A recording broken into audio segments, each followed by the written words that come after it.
This Rob Brown Show. Get robbed. Only on The Fan Upstate.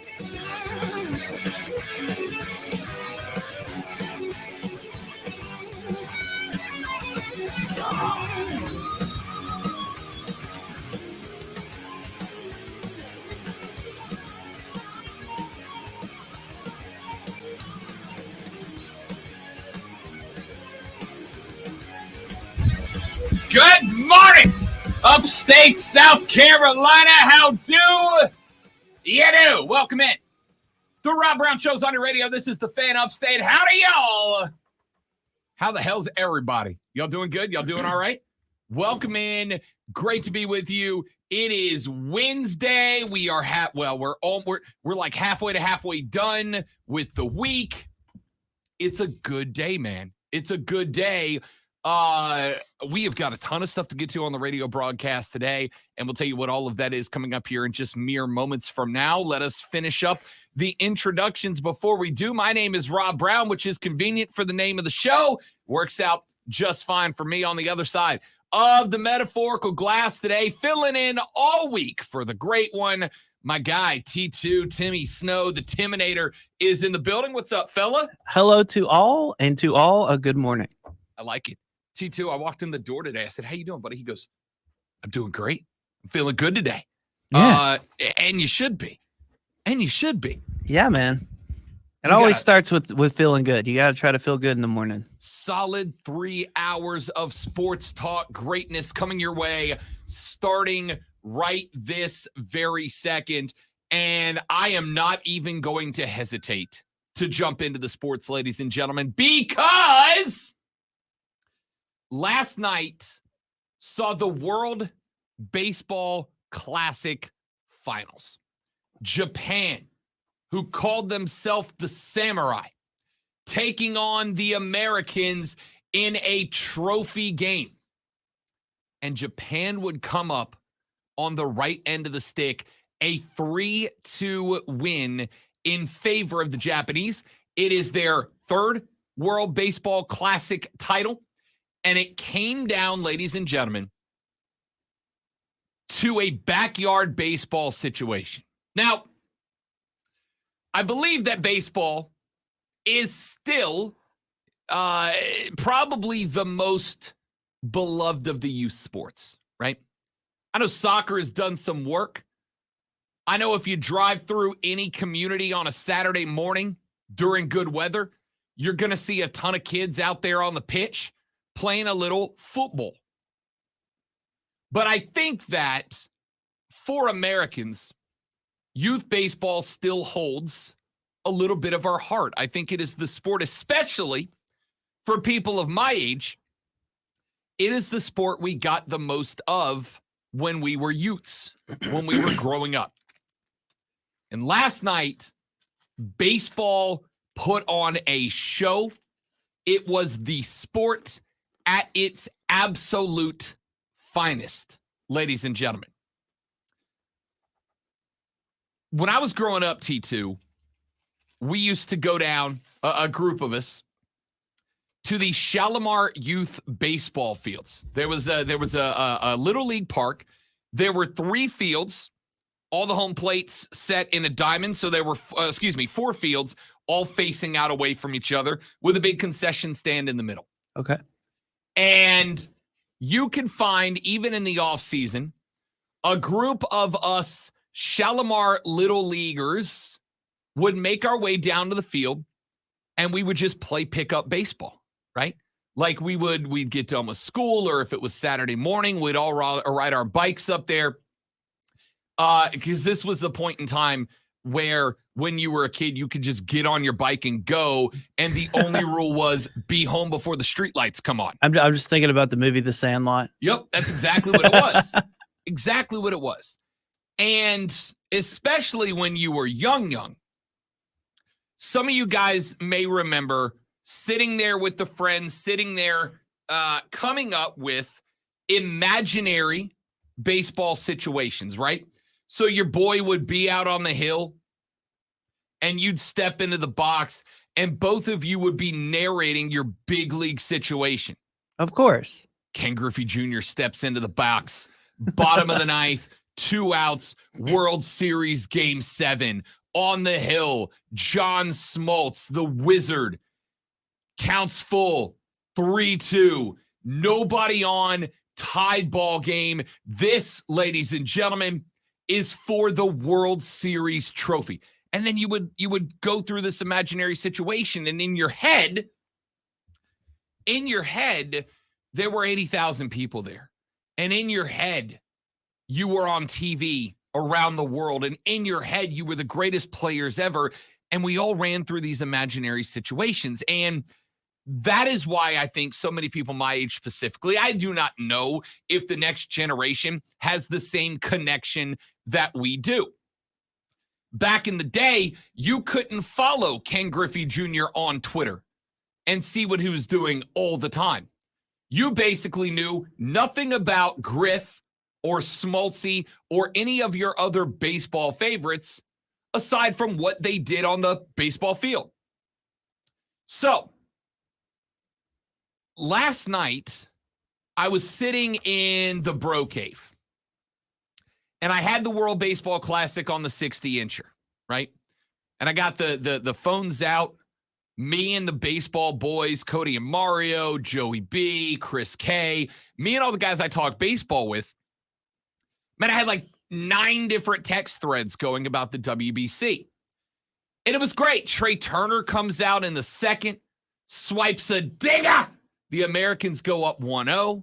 Had a couple of base runners at that point. So you're like, all right, the bats are awake for the Americans. But then right back come the Japanese. 1 inning later, they get a dinger. We're all square at 1. Japan finds a couple more. They end up chasing Merrill Kelly from the game early. It was baseball at its finest. The Japanese going into the bottom of the ninth. Final 3 outs for the Americans to get it done. Shohei Ohtani, and I don't say this lightly, I say this sincerely, the greatest baseball player of all time. I don't care if he retires today. He is the most talented baseball player of all time. He is not only a Cy Young caliber pitcher, as he put on display last night. He is not only a all-star caliber glove as a position player. He's also one of the best batters in baseball, not even in recent memory, in distant memory. Shohei Ohtani trots out to the bump. The Americans have 3 outs. They have to produce 1 run to tie and force extra innings and likely have the advantage going in because they had more middle relievers and closers available in the bullpen than the Japanese did. And obviously, they would have had very heightened emotion at that point, and because of that, Shohei Ohtani goes to the bump. Jeff McNeil draws a walk on a pitch that, if it missed the strike zone, missed it by like a fraction of a millimeter. But it was a great take. McNeil goes to first. Up comes Mookie Betts. No outs. The Americans have the tying run at first. Mookie takes a swipe at a breaking slider, puts it into play, and the Japanese turn 2. Now the Americans are down to their final out. They must have a run to continue this game at the very least. And who's coming up to the dish? Mike Trout. Mike Trout is considered the most talented, if not the most clutch, player in Major League Baseball. And who is Mike Trout's teammate on the Los Angeles Angels of Anaheim? Shohei Ohtani, the man on the hill. So with 2 outs, with the Japanese up 1, LA Angel pitcher Shohei Ohtani is on the bump, and LA Angel slugger Mike Trout is in the batter's box. This is a showdown between 2 guys who, when this at-bat came to its conclusion, would be teammates again today. They're on their way back to California today to meet in the clubhouse and prepare as teammates for the Major League Baseball season. But last night, in a tournament that in the grand scope of things doesn't matter, but to these players, it meant everything. We're going to talk about that here in just a minute. Shohei on the bump, Mike Trout in the box. This is a showdown that in any other year outside of a WBC year, we would never get. But we got it. In comes Shohei. First pitch, slider, down and away. Mike Trout takes it, watches it. Next 4 pitches, all 100-plus mile-an-hour fastballs, including one that topped north of 102. After the next few pitches, what are we looking at? It's bottom of the ninth. The Americans down 1. Full count, Mike Trout, one of the best hitters in baseball in the box. Shohei Ohtani, the best player, one of the best pitchers in baseball on the bump. This is literally a backyard baseball dream scenario. This is the scenario that when you are a kid, you'd put in your head. Hell, if you are a kid that is an LA Angels fan, you have played this out in your head. Your best pitcher versus your best batter, bottom of the ninth, full count, down 1, with a title on the line. Shohei Ohtani throws a 100-mile-an-hour splitter that starts over the middle of the plate, backs down and away. Excuse me, the fastballs were all 102. This one was like 89. So he changed speed. He changed direction. Mike Trout fell for it. Swings way out ahead and over top of the baseball, and Shohei Ohtani strikes out Mike Trout to win the World Baseball Classic. Here's how I know this was sports at its finest. I'm a Twitter guy. At The Rob Brown Show, if you want to toss me a follow. If you follow me and interact with me, I'll follow you back. I jumped on Twitter. I was watching Twitter as this game was going on. I've got the phone out. I'm scrolling the Bird app. And for over an hour after the game came to its conclusion at like 10:43 p.m., for over an hour, I scrolled Twitter and saw tweet after tweet after tweet after tweet after tweet after tweet after tweet after tweet after tweet after tweet after tweet after tweet after tweet after tweet after tweet talking about baseball. Baseball. We're in spring training right now. Now we're at the end of spring training. We're just a couple of days away from opening day. But tweet after tweet during spring training of people talking about baseball. I saw friends of mine who were saying, I woke my son up to watch that at bat. I saw old heads, fans of baseball's days long gone, saying, this is the type of baseball that I miss. I saw young fans in their late teens and college years talking about getting to watch a dream matchup between the best players in the world. And I saw tweet after tweet from people saying, this was fun. This was fun. The best players in the world are not strictly American anymore. The Dominican Republic put out a team that was a betting favorite to make the final. They didn't, but it was a damn fine team. Venezuela put together an incredible team. Japan assembled talent, including the best baseball player not on planet Earth, but the best baseball player of all time. And the Americans assembled a lineup of offensive firepower that if you stuck their contracts together would total over $1 billion worth of baseball talent. And the World Baseball Classic came down to a bottom of the ninth, 3-2, 2-out pitch between the best player in baseball history, Shohei Ohtani, and the best hitter in Major League Baseball today, Mike Trout. Ohtani won it on one of the most attractive pitches I have seen in my life. And America was talking about it for like a minute. It was baseball's finest moment since I can't tell you when. I don't know what the ratings for last night's games are yet, but I'm going to say this.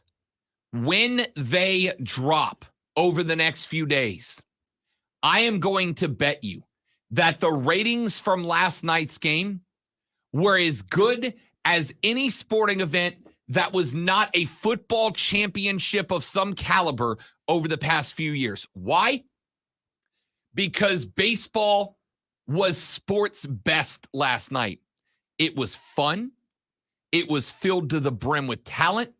It was competitive. It was dramatic, and it mattered. It mattered. Now, the World Baseball Classic doesn't really matter when you talk about Major League Baseball. Why is that? Because we as Americans, and I think fault lies with us to some degree in this, have created this mindset where the only thing that matters is winning. And the only thing that truly matters is winning league championships. And I think you miss out on some of the greatness in sports when you have that mentality. When you come into the mentality that the only thing that matters is winning a league championship, you miss out on great opportunity. I didn't see the tweet, but apparently Keith Olbermann said that this was a meaningless exhibition.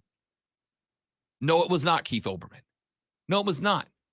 You know how I know it meant something? Look at the lineup that the Americans put together offensively in this tournament. That is a lineup of straight up all-star proportions. Look at what the Japanese assembled to defeat that lineup. It was an incredible assembly of talent. The Dominican Republic, Venezuela, Panama, Cuba, Mexico. These teams were damn fine teams. And if you ask I'm not going to say most of, that's a blanket statement, but if you ask a significant portion of the Latin American players, they said that winning this tournament would have meant more to them than winning a World Series. Why is that? I want you to think about it this way. If you watch a Super Bowl and your team's not in it, most of us root for what? A great game. Give me a great game. Give me drama. Give me anxiety. Give me a great game. If you are from Venezuela, if you are from Panama, if you're from Mexico, if you're from Cuba, if you're from Japan, even if you make it to the show, you likely did not grow up with a favorite Major League Baseball team. You know what you did grow up for? A love of your homeland, your heritage, your culture.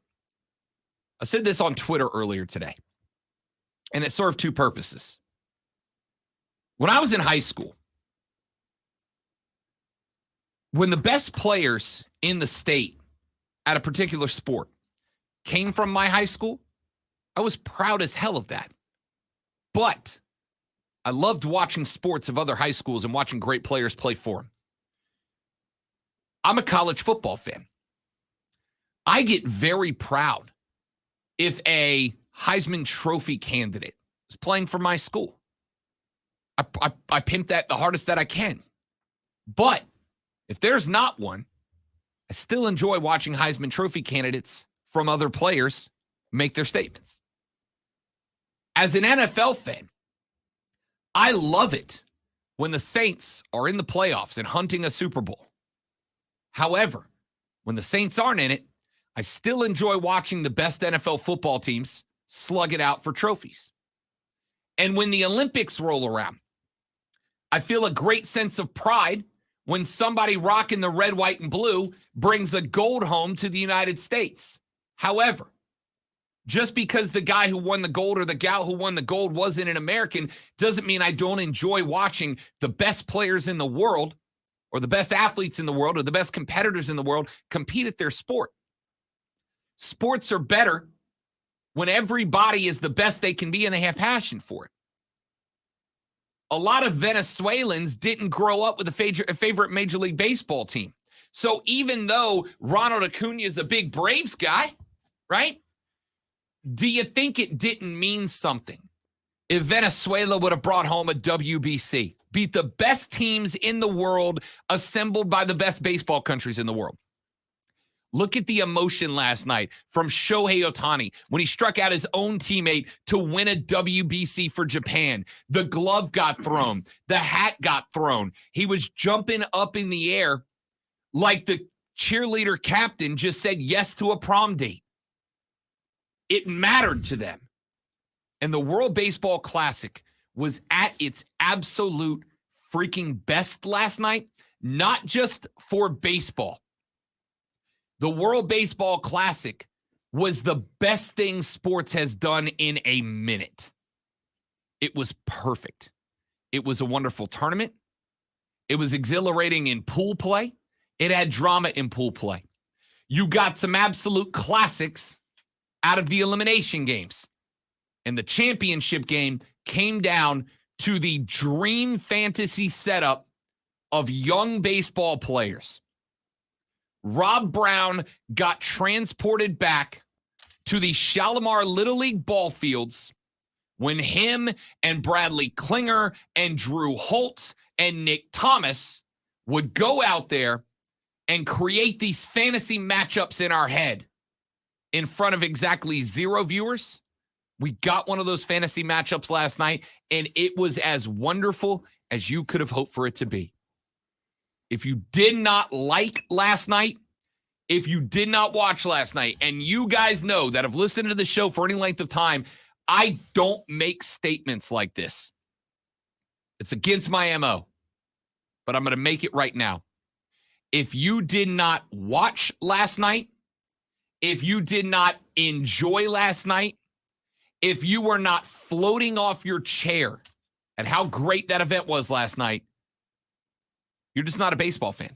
And that's okay. That's okay. Not everybody has to like every sport. I still don't get lacrosse. All right?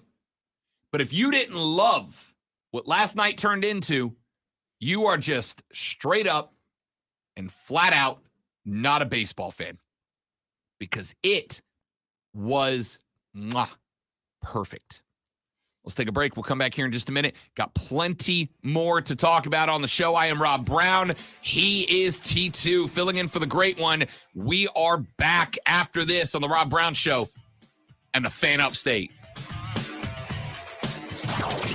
Real sports talk, real sports fans. The Fan Upstate Is the sports voice of you, the Upstate fan. Call 844 All right. phone. That's 844 Skrilla. Happy Hump Day. U.S. got up to 5 Fans on fire. Yes, they were. They were unbelievable.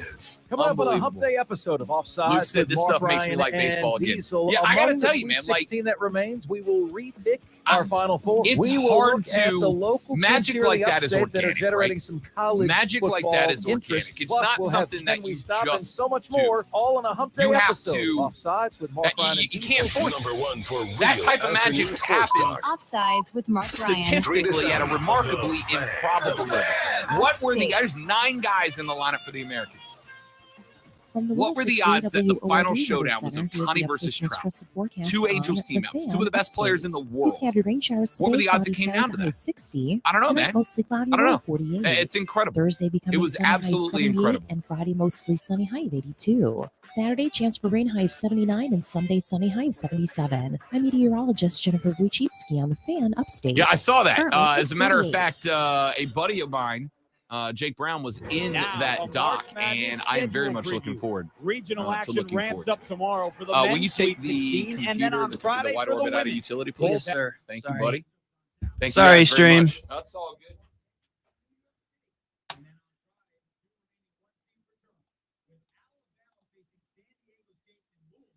Take some of that shine off my dome. My face is lit up like an angel. All right, guys, give me 2 seconds. I got to run to the office, and we will be right back.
All right, dudes and dudettes, we're back. Brandon, what's up, big dog? Good to see you, my guy. Oh, Lord. Bubba, hit me. Tell me, what's the answer? What do you call birds that stick together? I need to know. Rexy, thanks, bud. Appreciate that. Very kind of you, man. We're doing our best to do a show that you can love. That's the goal. Velcros.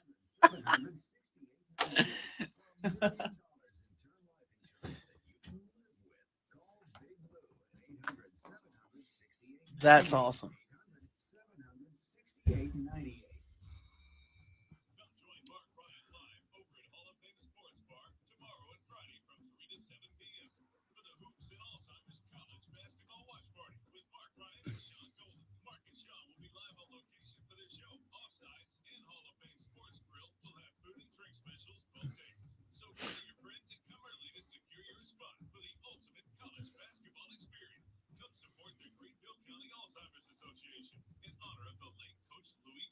This feature sponsored by Steel. There are over 10,000 reasons why steel is not sold at Lowe's or the Home Depot. Find tools for the job site or your own backyard at over 10,000 authorized local steel dealers. Find yours at Steel. What do you call birds that stick together? Velcros. Oh, that's just Velcros. top tier work, Bubba. Yeah, man. Top tier work. I love it. Outstanding. Outstanding stuff.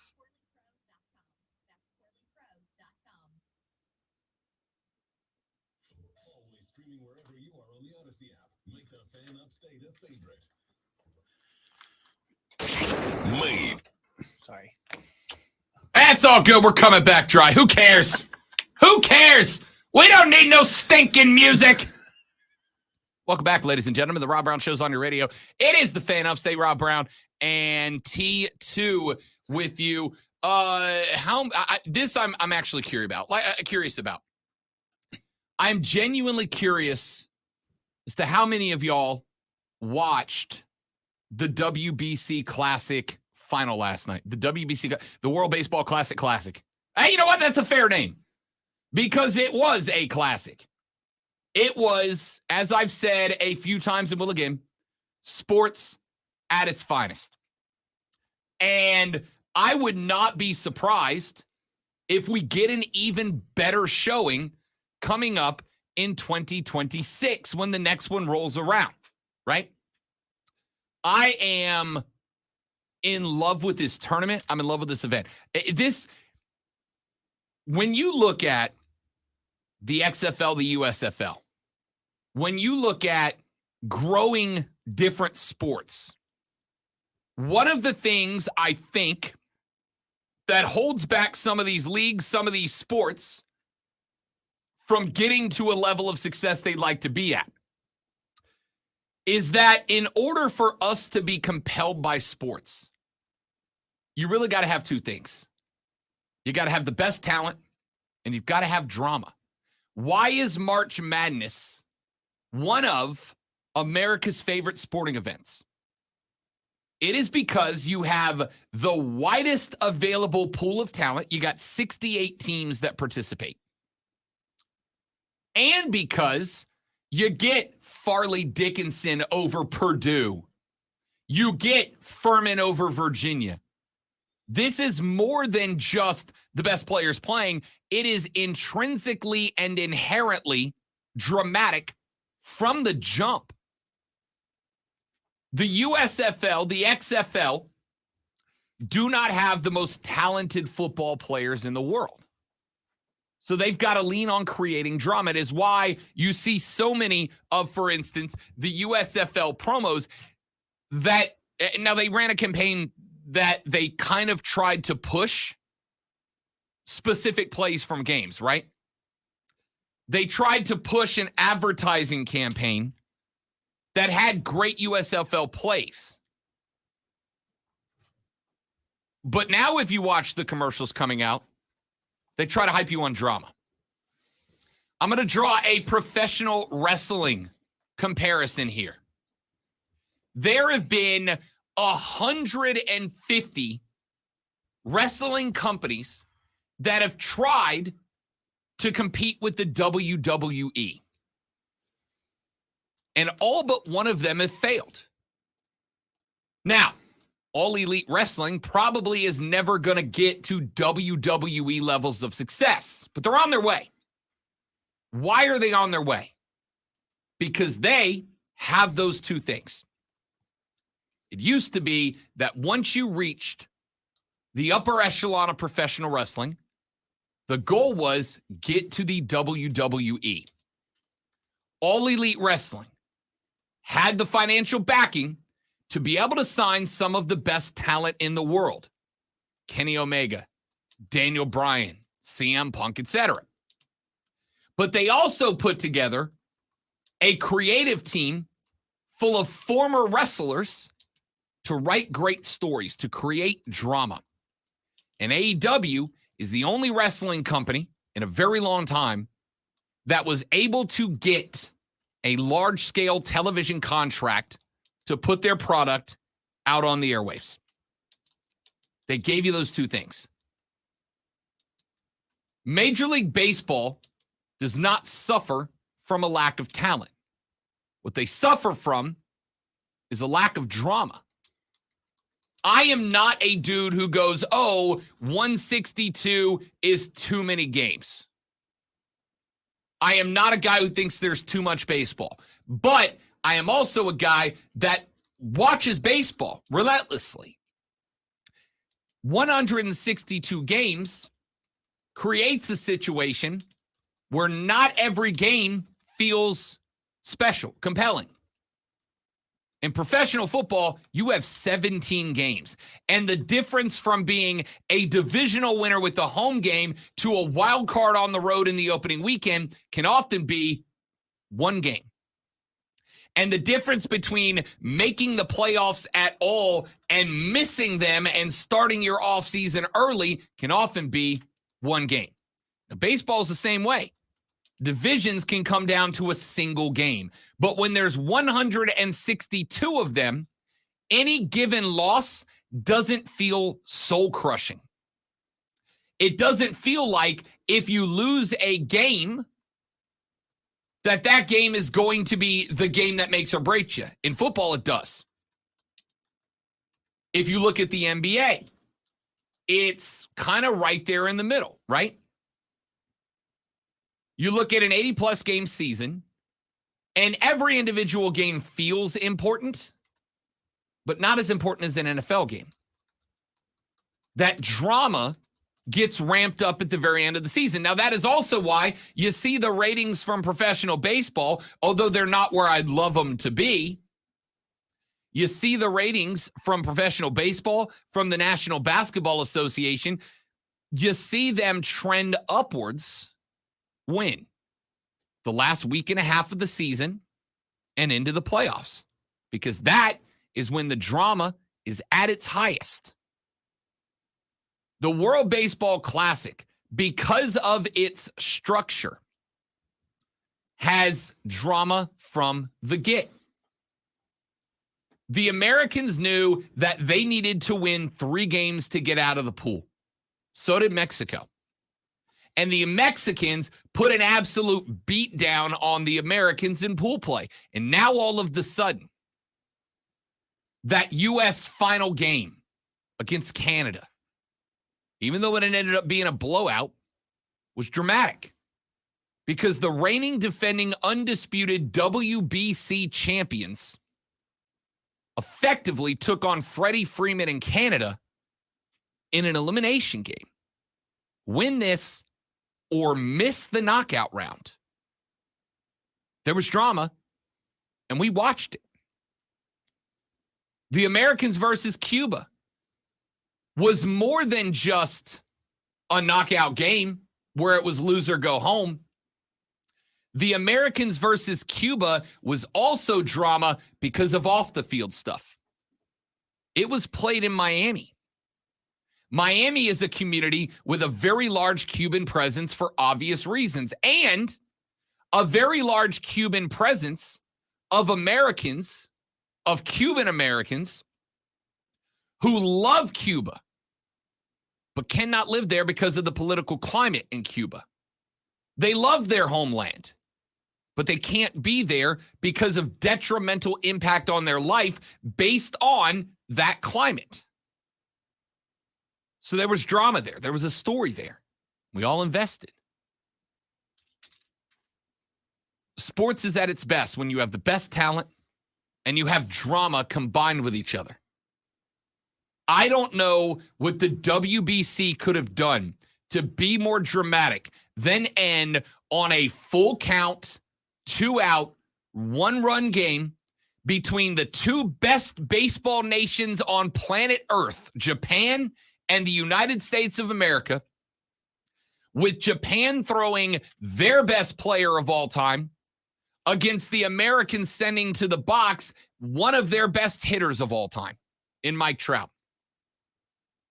You had the talent, you had the drama, and you had an all-time event that we will, or at least I will, be talking about for a very, very, very long time.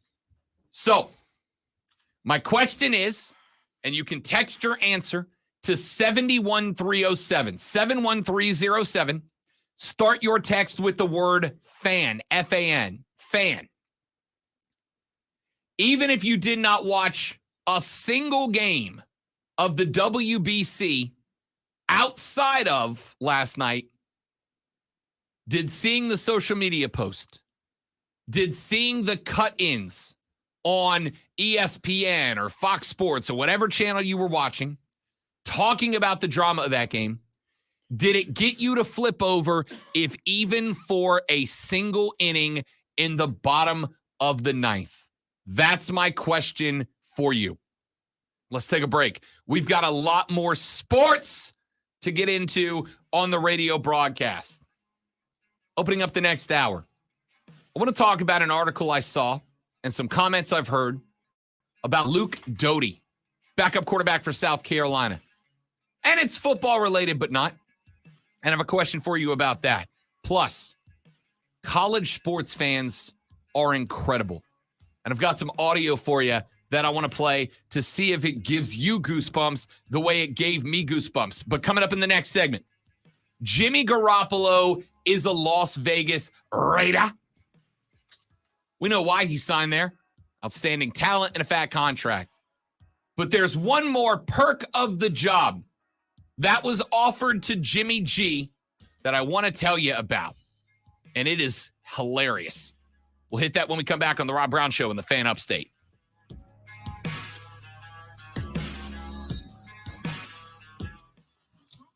I got your.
All right, dudes and dudettes, we are back.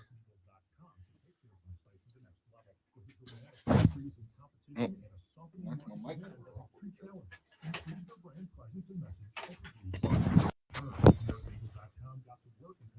usability studies and detailed audits of site experience, digital assets, and marketing. With results and integrated digital marketing and customer experience plan, organic traffic increase of 20%, and a long-term roadmap for success. If you love great steaks, go to kansascitysteaks.com. Yeah, audio is good to go, by the way. Perfect. I won't be coming to it till the next hour. Okay. But yeah, just have it ready.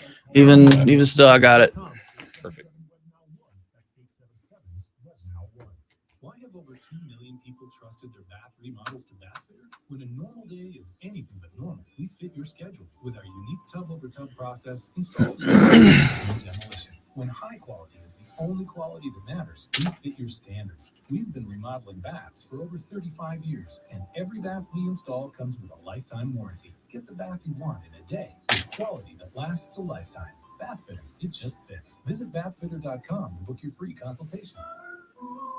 Hey everyone, Boomer Esiason here, and for a championship team, every player needs to be a perfect fit. It's just like your vehicle. Every part needs to fit just right. So the next time you need parts or accessories, head to eBay Motors. With eBay Guaranteed Fit, you can be sure every part you need fits right the first time. Just look for the green check. With over 122 million parts to choose from, you'll be back in the game in no time. So get the right parts, the right fit, at the right prices at ebaymotors.com. Let's ride. Eligible items only. Exclusions apply.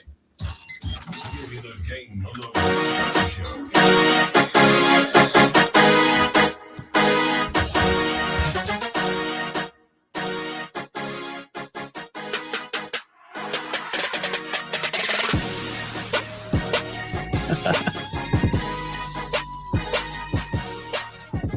The Rob Brown Show is on your radio. It is the Fan Upstate. Jimmy Garoppolo is a Las Vegas Raider. Signed with that football team last week. Jimmy Garoppolo was,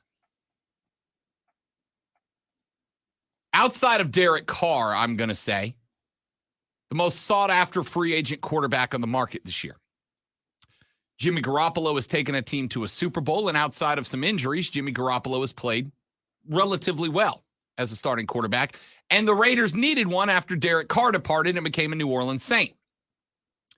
So, Jimmy Garoppolo goes to Vegas. Now, I don't know how many of you have been to Vegas, but you've all heard the old saying, what happens in Vegas Stays in Vegas. correct. Thank you, T2.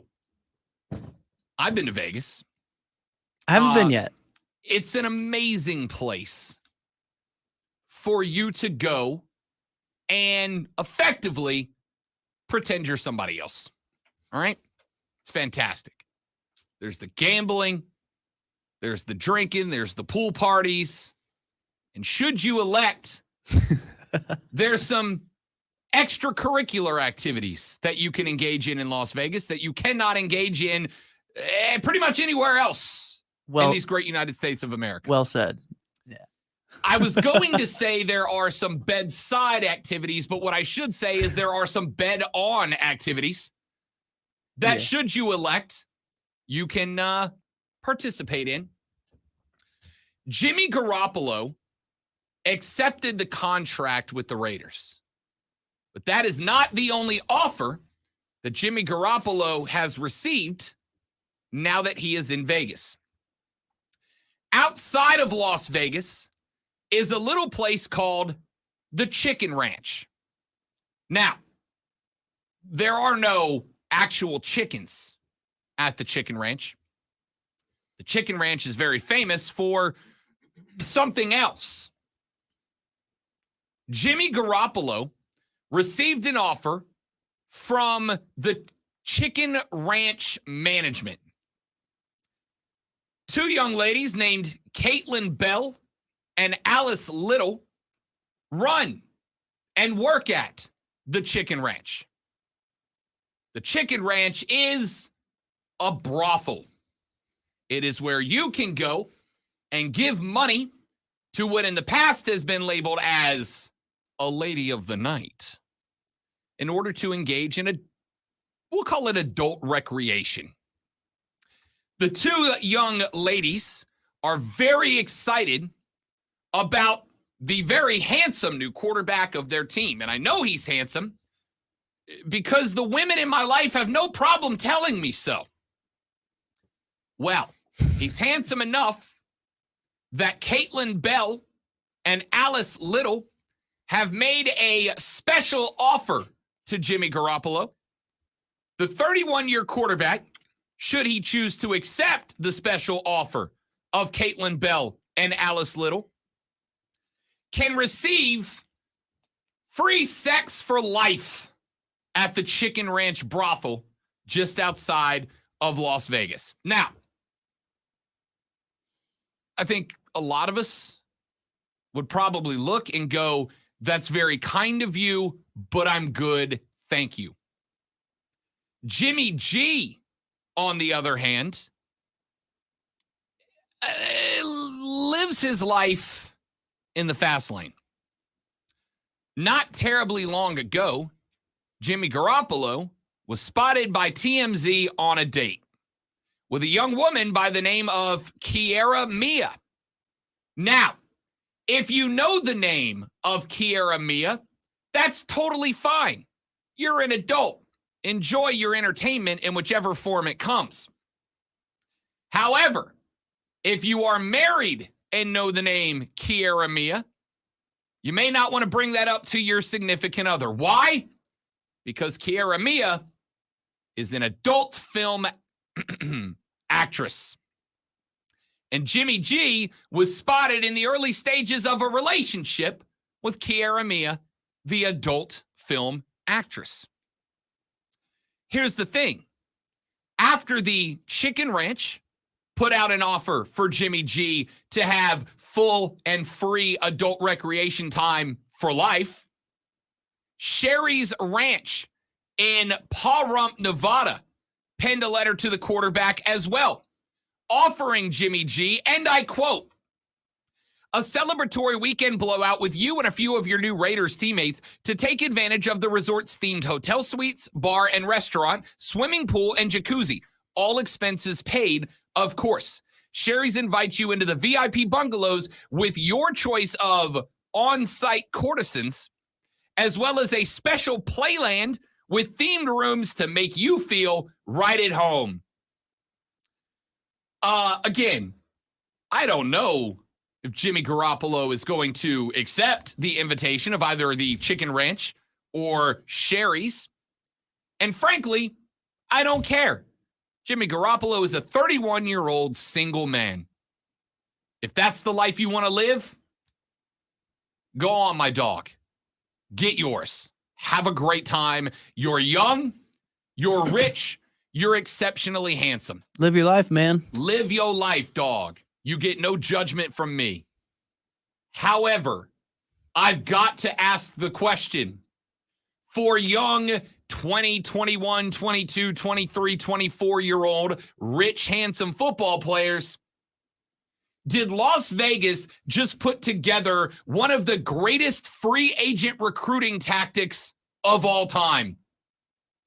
Now, the Raiders are not engaged with this, but I'm just saying, I feel like this is going to be a sales pitch to a lot of young, handsome, and dare I say, very randy NFL football players. Jimmy G gets a Raiders contract to be the starting quarterback for one of the most illustrious organizations in the National Football League, and then receives a pair of offers that are also very lustrous from a pair of Las Vegas institutions. Go on, Jimmy G. Live your best life, young man. That's all I'm going to say about it. Let's take a break. When we come back, we get into hour number 2. I've seen and heard a lot about Luke Doty, backup quarterback for the South Carolina Gamecock football team. But I read something yesterday afternoon that got me thinking about a conversation I think we need to have. We're going to have that conversation when we come back on the Rob Brown Show and the Fan Upstate.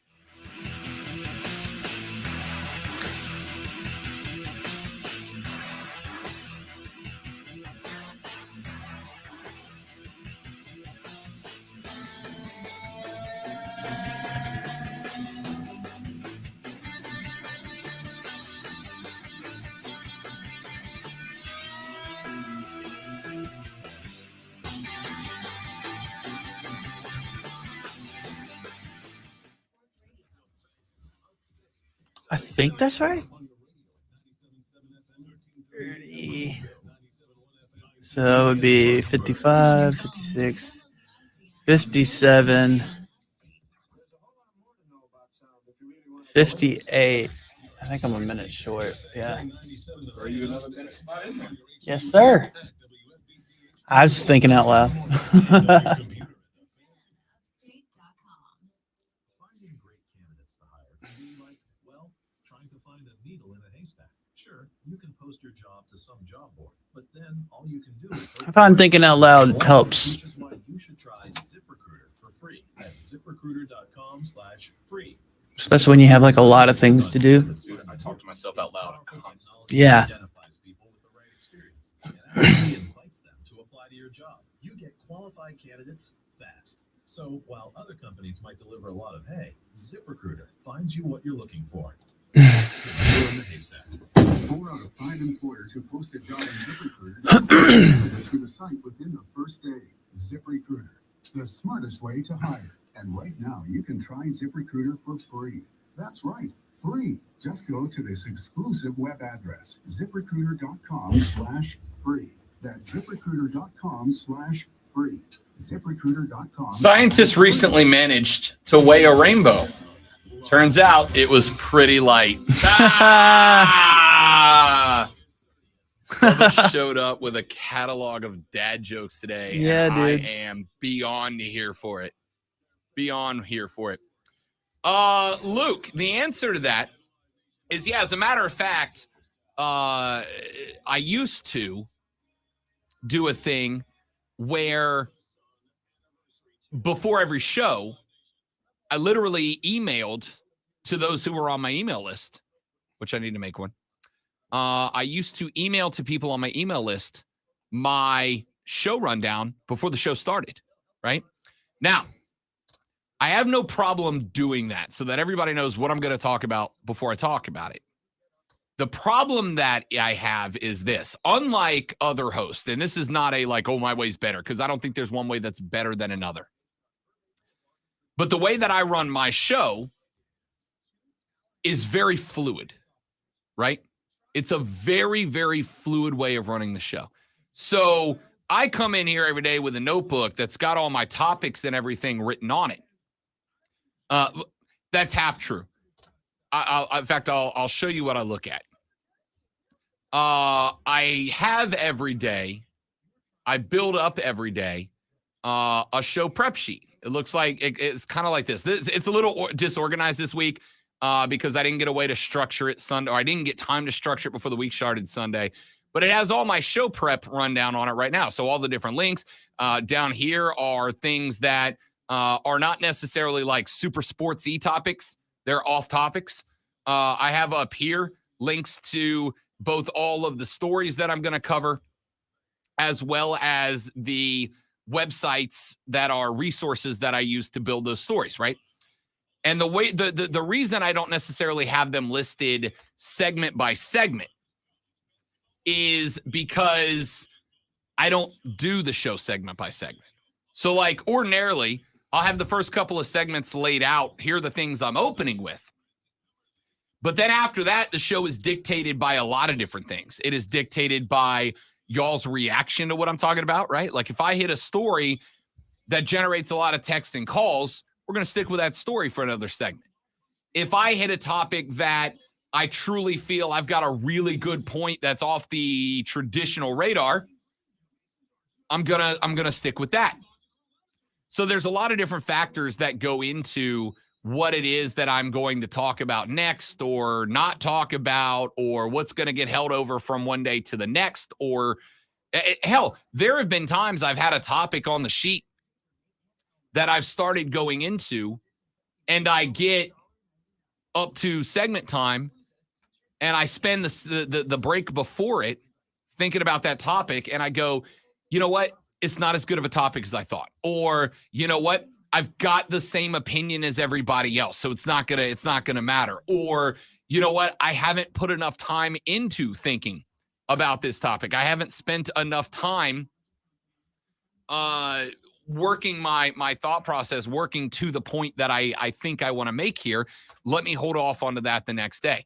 So it would really be more along the lines of, here are the possible topics today that we may or may not get into, and some of the thoughts that I have before the show starts. But that being said, I might put together a show prep rundown that I could send out to people.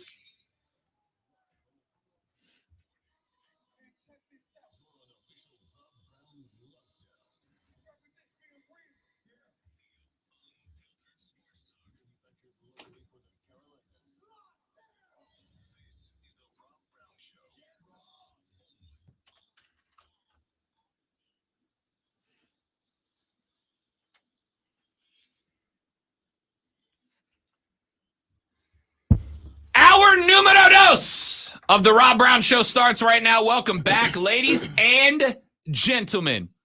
It is wonderful, as always, to have you here on the radio broadcast with us. My name is Rob Brown. Directly across from me on the other side of the metaphorical glass today, my man T2, the Timinator. What's Tim up? Snow, filling in for the great one, Lonzo. He is out all week on vacation. A well-deserved vacation. I agree tremendously. He'll be back on Monday. Now, I'm going to tell you this, and I'm gonna go ahead and say prepare yourself for disappointment after I say this. I did everything that I could do to try to talk the great one into turning his incredible locks into a mullet. All right? I begged him. I pleaded to him. I offered incentives. I did everything that I could do to convince him. And by the way, for those of you that are unaware, in the sports world, predominantly baseball, but in the sports world, the mullet has made a triumphant return. Oh, yeah. A triumphant return to cultural prominence.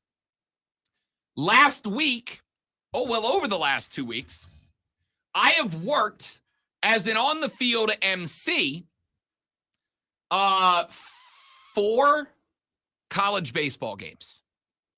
I worked South Carolina versus SC Upstate. I worked Clemson versus SC Upstate. I worked Duke versus Presbyterian. And I worked Clemson versus South Carolina on the field with a mic. Which means that your boy was more often than not standing in or right next to dugouts.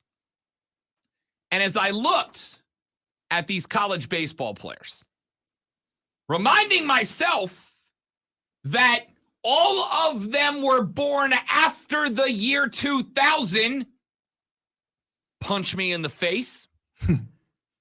I started keeping track. And suffice to say, the mullet has made a glorious return. A return almost as glorious as the concept of the haircut itself. These baseball players have the new style is to go shaved fade down on the side. Yep. Short on the top, and then let the flow go in the back. T2's a younger guy. He's seen it. Yep, I've seen it. There's a younger kid at the church I was going to that had a mullet. Oh, yeah. Yeah. It's back and he played played football for Burns. Of course. As the play-by-play voice for the Burns Rebels football team, I can tell you there were a number of dudes. Yeah. Rocking. The mullet is back and the afro is back. And I, for one, am absolutely here for it. Do it, kids. Yeah.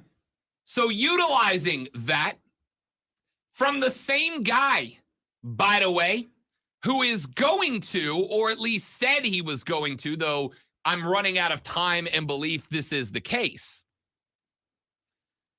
From the same guy that said he was going to live stream into the show from a shoe store and have us collectively, the Rob Brown Armada, help him pick out a pair of shoes that aren't #dad kicks. Dad kicks.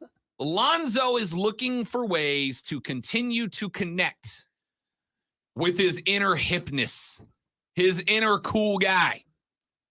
And I tried to talk him into the mullet. He's got the locks. Dude, the I think he should. I think he could pull it off too. He could 100%. not pull it off. He would pull it off. Yeah, 100%. Zoe would rock the dopest mullet in the upstate, maybe in the entire South. I would pay money to see that. There are PGA players rocking a mullet. There are Major League Baseball players rocking the mullet. College baseball is dominated by the mullet right now. Yep. It is some next level stuff. And I tried to get the great one to agree to the mullet. He told me that he would think about it, but he sent out one final tweet from the @LonzoOnward Twitter page yesterday He sent out one final tweet with the long, luscious locks aflow. And I'm putting it up on the stream right now because I can, ladies and gentlemen. He sent out one final tweet with the luscious locks of love flowing. And then he has gone radio dark since haircut 30 yesterday, which means one of two things. He either did not go mullet as was requested of him and is just going to hang out till Monday so that our curiosity can fester for about 5 more days, or he did go mullet, but he doesn't want it to be revealed to the Rob Brown Armada until he makes his triumphant return on Monday. We will find out. I hope so. I hope he did. Oh, 100% I hope he did. 100% I hope he did. We, ladies and gentlemen, will find out. All right. Let me talk about Luke Doty for just a minute. But this story and this thought are not just about Luke Doty. Luke Doty is being praised, and rightfully so, for sticking around the Gamecock football program. Now, why is it rightfully so? Luke Doty has gone through 2 coaches. He is now working on his 3rd offensive coordinator in Columbia, South Carolina. Luke Doty was expected to have a shot at being the starting quarterback for the Gamecocks of South Carolina last football season. Instead, in transfers Spencer Rattler, formerly of the University of Oklahoma. Spence transfers in. He skyrockets to QB1 for Shane Beamer's Gamecocks, and Luke Doty becomes effectively QB2. Then, this offseason, there were question marks. Will Spencer Rattler run it back one more time again? Or will he decide to roll the dice on an NFL career? And if he does, Luke Doty is expected to once again be able to at least compete for the QB1 job and get a year under center as the starter in Columbia. Spencer Rattler announced a couple of months ago that he will indeed be back next year. So Spencer Rattler is coming back for yet one more season. And what does that mean? It means Luke Doty will once again, for the 4th year, enter the season as no better than QB2. And, by the way, not only entering the season as QB2, but entering the season as QB2 with a handful of very highly touted young recruits backing him up. We know that Lenora Sellers is there. We know that Colton Gottlieb is there. We know that Tanner Bailey is there. We know that Braden Davis is there. All of these guys, either young cats or guys that have been around the program, that will all compete for some reps this year as well, pending red shirts. Luke Doty said, I'm going to stick around anyway. I am going to be on campus anyway. I will be a special teamer if I need to. I will be a backup guy if I need to. I will be a mentor if I need to. Doty was asked earlier this week why the transfer portal is open and available for you right now. Why are you sticking around at a school where you are likely not going to play? And the answer for Luke Doty was, quote, I think it kind of goes back to when I was being recruited. My parents always told me that if you take football out of it, would you still want to go to the school? Would you enjoy it without playing football there? And my answer has always been yes for South Carolina, end quote. Now, here's the thought that I had.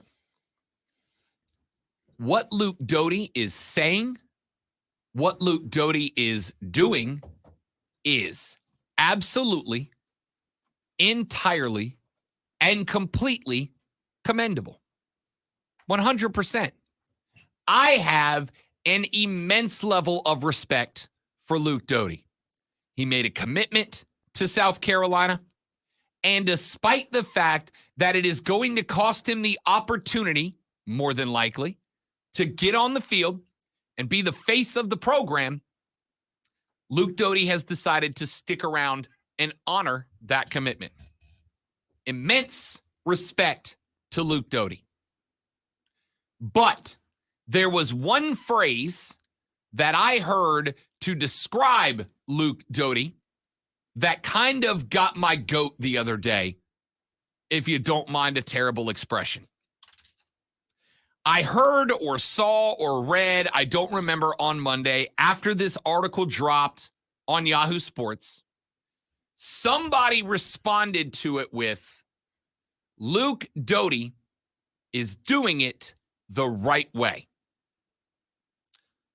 I think the phrase should be that Luke Doty is doing it the right way, in my opinion, or according to my values, or the way I see it. That's the problem that I have here. Luke Doty is doing what is best for Luke Doty, and I commend that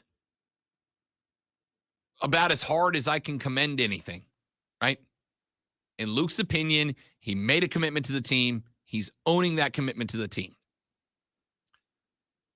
But it turns out that you can respect the decisions, the wishes of somebody who does it different than you do. Everybody is different. There are 320 plus million Americans on planet Earth. And no two Americans are going to have the same life experiences. Everybody goes through different stuff. Everybody has different levels of trauma. Everybody has different experiences that shape who they are as a person and how they react to different circumstances that present themselves in their life.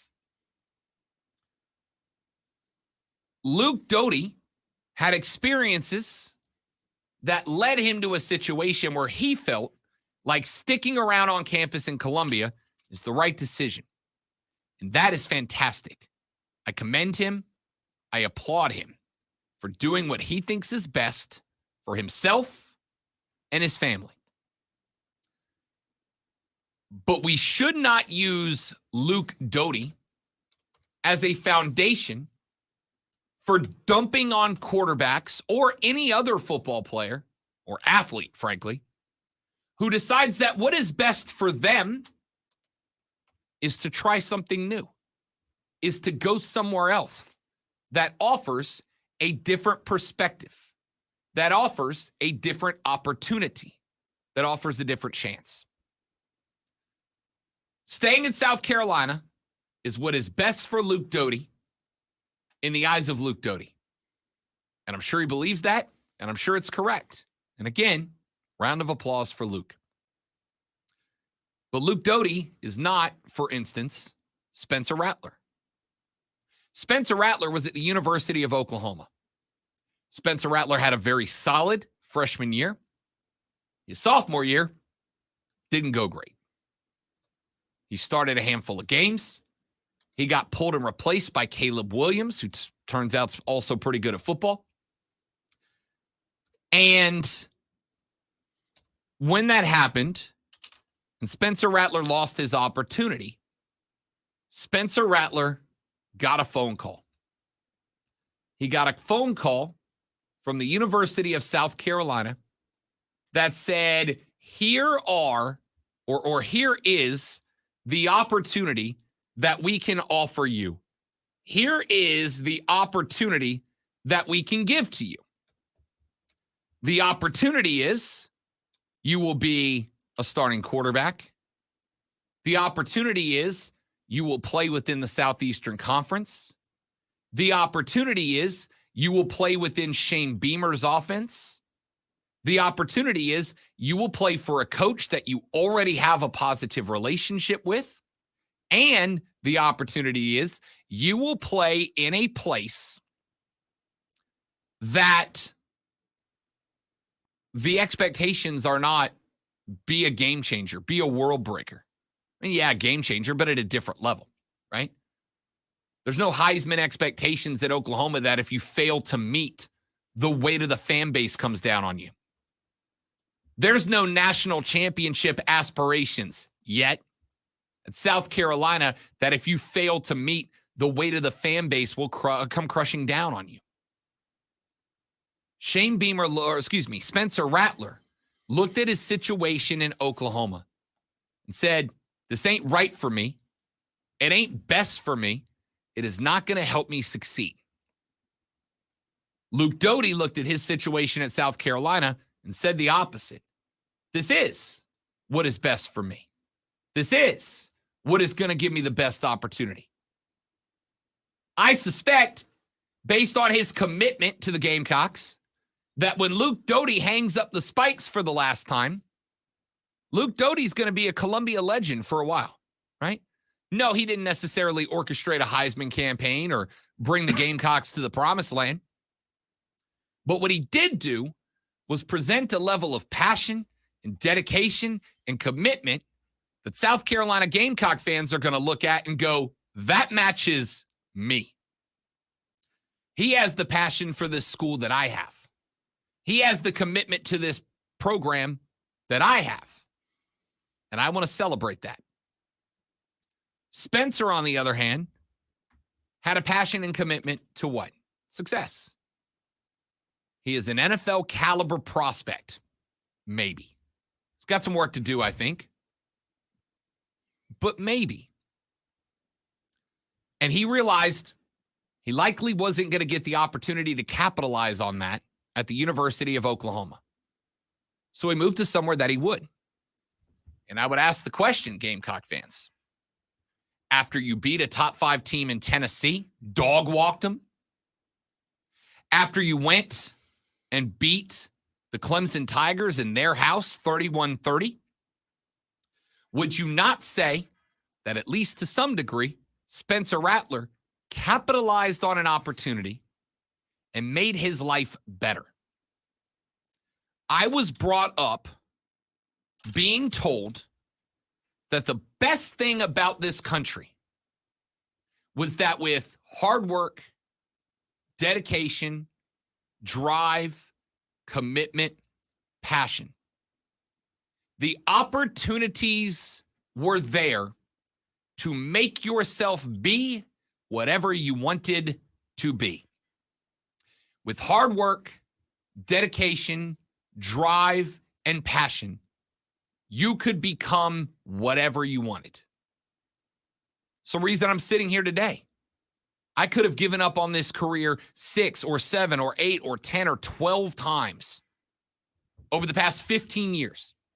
But because I'm a stubborn ass and because I love to do what I do and want to do what I do and like to be challenged and love to be challenged, I kept grinding.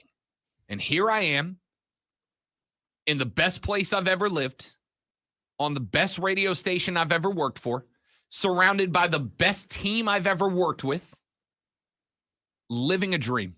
Living a dream. I leave here. I'm on the ice at Swamp Rabbits games. I'm on the diamond at Drive games. I'm on the court at Furman games. Living a dream. Because I did that. Now, my first radio station that I worked for down in Destin gave me a lot of opportunities, right? Gave me a lot. They gave me my first job when I had never been on the radio before. They gave me my first hosting spot less than a year after I got in. You know how many producers are in this game for 3 or 4 or 5 years waiting for their crack in a mic and never get it? I got it after a year. When my dad passed away, they were like, take as much time as you need. We'll get you back on the air when you're ready. when I was trying to finish up my degree at the University of West Florida, go Argonauts, and I had an 8 a.m. class, the last class that was required of me in order to get my degree. Sorry, 9 a.m. class, because it ended when the show ended. And I told the boss, I can't get my degree if I don't take this class. And if I don't take it now, I don't know when it will be available to me again. He said, do this. Take this equipment, go to the campus, do the show from your front seat of your car, and the minute the show is over, throw the equipment in your trunk and go to class. And for 2 semesters, I would get on campus at the University of West Florida. I would do the show from the front seat of my car using the campus's Wi-Fi. I would do a show from the front seat of my car on my laptop, and when the show was over, I would take the equipment I was using, I would put it in the trunk of my Honda Accord, and I would go into class, and I got my degree. That place was remarkably loyal to me, and I was remarkably loyal to them. And then one day I got an opportunity to move up in the world. And I could have been loyal to them, but I said, this opportunity is too good for me to pass up. This opportunity is too important for me to pass up. And I moved on. You know what they said to me? Good on you. Congratulations. We're happy for you. Right? Luke Doty could have done that if he wanted to. And I would have shaken his hand and applauded him. But he decided to stay. He said, loyalty is more important than playing time. Good on you. Spencer Rattler went to the University of Oklahoma. Oklahoma took a shot on him. And he said, if I move to Columbia, South Carolina, I've got a better opportunity to better myself. And I think we all agree that worked out, or at least has so far. A lot to prove, but a lot proven already. It turns out that you can respect 2 different people in similar circumstances who make 2 different, diametrically opposed, and mutually exclusive decisions because it is for their betterment. We are all trying to better ourselves. We are all trying to better ourselves physically. Okay, some of us are trying to better ourselves physically. We are all trying to benefit ourselves and better ourselves professionally, financially, culturally. We all try to do it. Sometimes you got to make a decision that other people think isn't the right one to better yourself. Spence did it. Luke did it. Opposite decisions, same results. And good on them both. You can applaud Luke Doty's commitment and loyalty to the Gamecocks without using it to denigrate other players who do transfer to better themselves. These people are adults. They make decisions to better themselves just like you at least should. Let's take a break. Texter says, Rob, you're living the dream, except you and Mark come to the upstate and steal our women. LOL. Yeah, we did. Yeah, we did. Mark ends up with a beautiful upstatian wife. Rob now has a beautiful upstatian fiance. Sorry, everybody else in the upstate. I don't know what to tell you. I'm sure it was well earned. I made a decision to better my life. Sorry about it. Let's take a break. We're back after this. Got a few more things to get into on the Rob Brown Show on the Fan Upstate. All right, guys, we got a live read. Stay right there. We will be right back.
Seconds. All right, dudes and dudettes, we're back.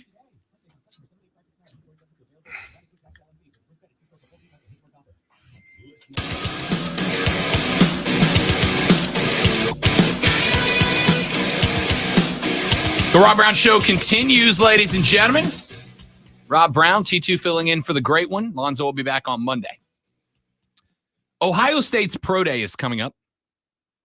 And obviously, CJ Stroud is considered one of the two frontrunners to be the number one overall selection in the National Football League draft, which is just a tick over a month away live in Kansas City. That, in and of itself, is not a story. What is a story is what the Carolina Panthers are doing for Ohio State's Pro Day. Now, ordinarily at a Pro Day, an NFL team will send, if they're looking at somebody to draft in the mid to late rounds, a scout. If they're looking at a player to draft in the middle rounds, they'll send 2 or 3 scouts. And if they're looking to draft their number one draft pick, they will send 4, maybe 5 scouts to put eyes on this cat so they get a variety of reports and opinions about that particular player. The Carolina Panthers are sending as many as 14 people to watch CJ Stroud at Ohio State's Pro Day coming up this afternoon. Albert Breer of SportsIllustrated.com reports that owner David Tepper is going. His wife, Nicole Tepper, is going. General manager Scott Fitterer is going. Panthers head coach Frank Reich is going. Assistant general manager Dan Morgan is going. VP Samir Suleiman is going. Offensive coordinator Thomas Brown is going. Quarterbacks coach Josh McCown is going. Senior offensive assistant Jim Caldwell is going. Scouting director Cole Spencer is going. Scout Joel Patton is going, and there may be more. Now, there are some pretty good players working out for the Buckeyes. Cornerback Cameron Brown is working out. Defensive tackle Jerron Cage. Linebacker Pele Gaoteode is working out. Defensive end Zach Harrison is working out. Safety Ronnie Hickman is working out. Offensive tackles Parrish Johnson Jr. and DeJuan Jones are working out. Safety Tanner McAllister. Long snapper Bradley Robinson, tight end Mitch Rossi, wide receiver Jackson Smith and Jigba, defensive tackle Taryn Vincent, and center Luke Weipler, all draft eligible, all working out. As collections of talent goes, there may not be a larger collection of draft eligible college football player talent working out than there will be this afternoon in Columbus, Ohio, when the Buckeyes Pro Day kicks off. Even with all that talent, the majority of teams are sending 4 to 9 scouts. The Panthers are sending about 14. Now, I am not saying that the Panthers must select CJ Stroud with the first overall pick. There's a lot of very good arguments for Bryce Young to be that guy, despite questions about his height and size. There are reports coming out, though I absolutely, entirely believe they are untrue, that the Carolina Panthers may shock everyone and take Anthony Richardson, number 1 overall. Let me once again say loudly, I do not believe those rumors. I do not suspect that Anthony Richardson is going number 1 overall. Okay? I don't, I can't, I won't.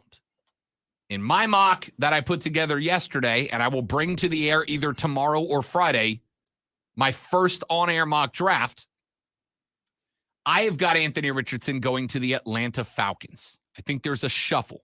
I initially said, I don't know if any quarterbacks come off the board, any of the top 4 quarterbacks come off the board after pick number 5. I think that's when all 4 are gone. But thanks to some shuffling and thanks to one team, the Seattle Seahawks, being interested but not committed to drafting a quarterback, I think there's the potential, and Jimmy G being a Raider, by the way, I think there's the potential for one of those four quarterbacks, if not two of them, to fall as far back as number 7 or number 8. But Stroud and Young are going 1 and 2. The only question is, in what order? Unless Carolina shocks us all and makes a trade back, which I think is possible.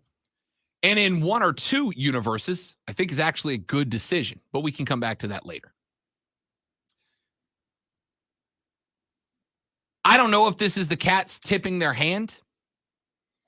I do know that as of my last perusal, that C.J. Stroud is now considered the heavy odds-on betting favorite to be the number 1 overall NFL draft pick. That does not surprise me. That does not shock me. There's nothing about this that I consider to be a wild play.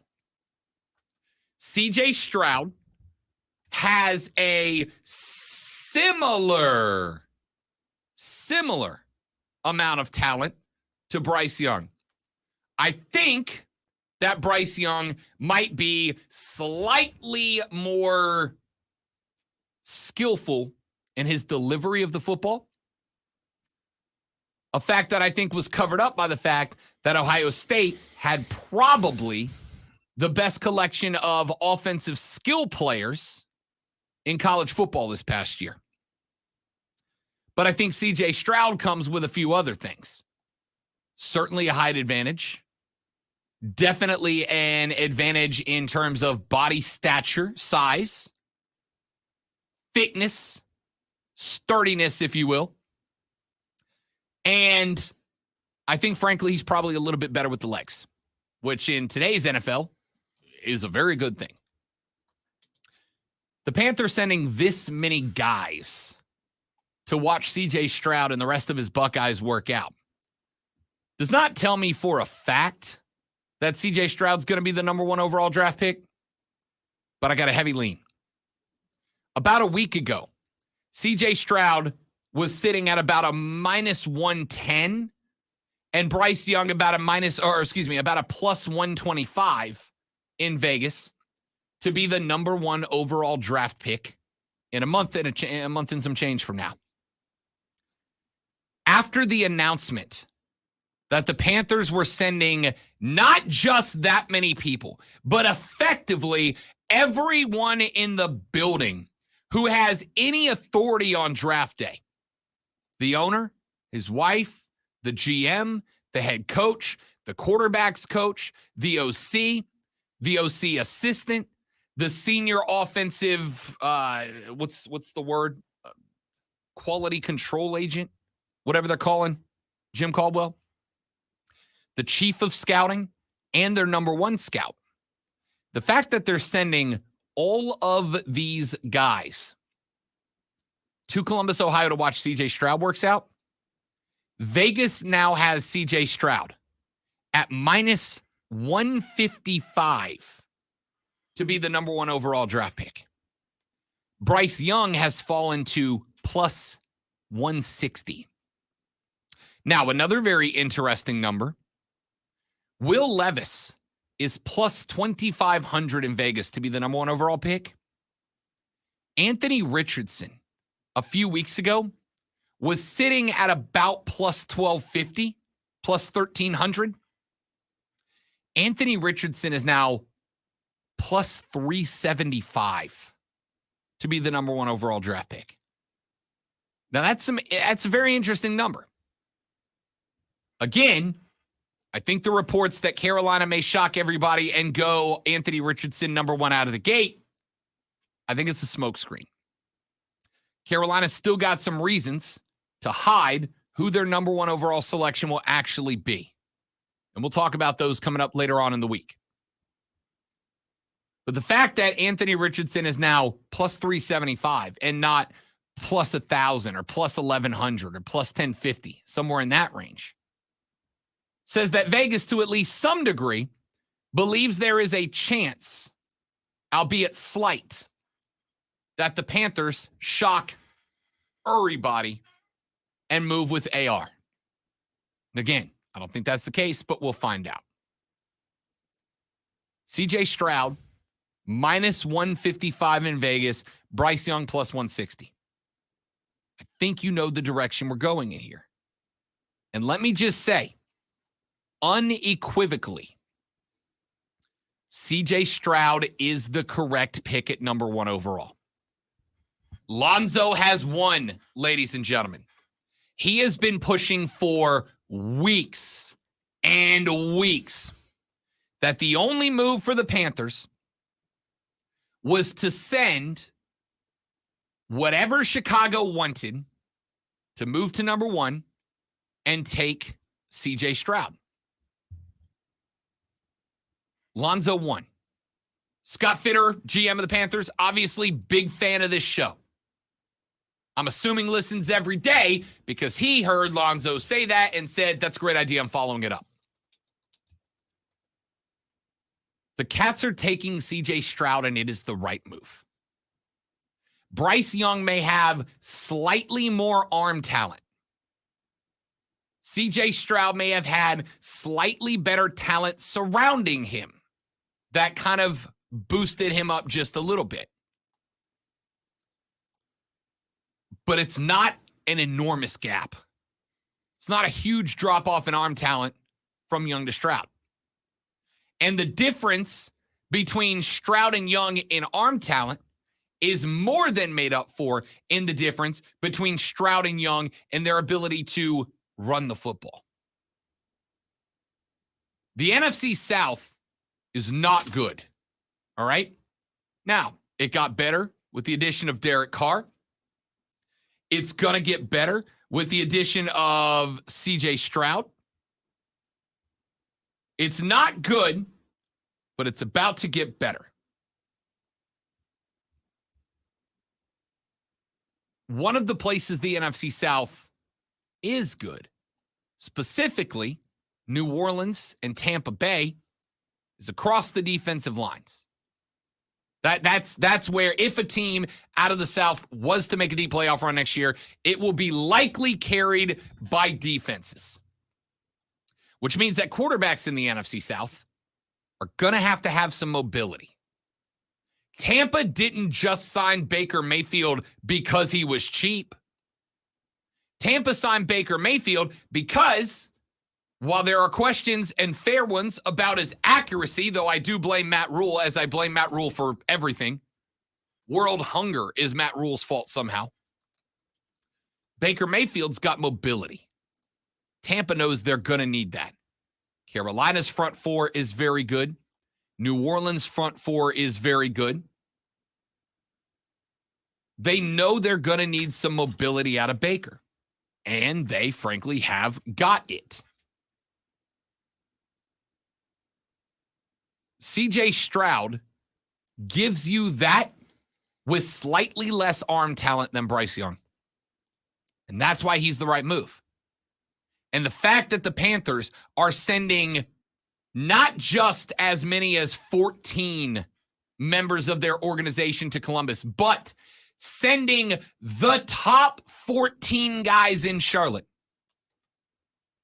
This afternoon, Charlotte HQ will have their 15th highest ranking administrator in charge for a day because the top dozen plus are all going to Columbus, Ohio. The Panthers know how important it is to get this right. That is why they've got everybody going to Pro Day on the campus of the Ohio State University, because it's the right move. Let's take a break. We'll come back. We'll wrap up hour number 2. Hour number 3 is going to be quick and wild on the Rob Brown Show and the Fan Upstate.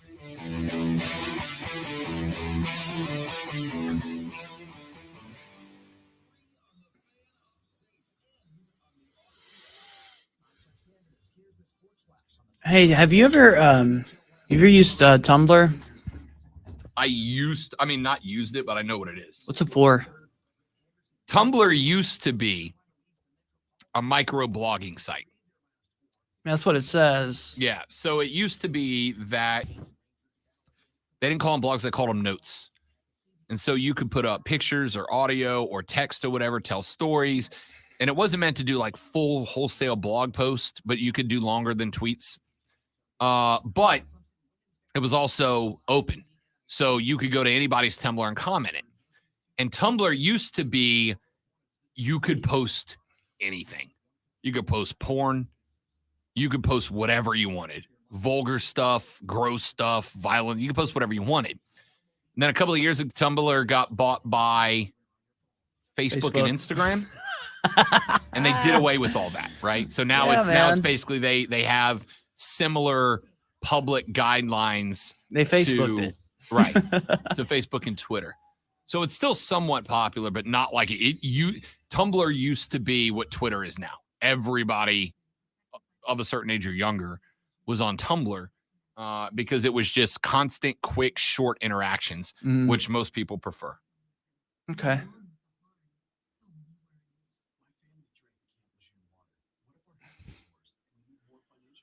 All right. Well, I'm not going to make an account then because I don't think I need it.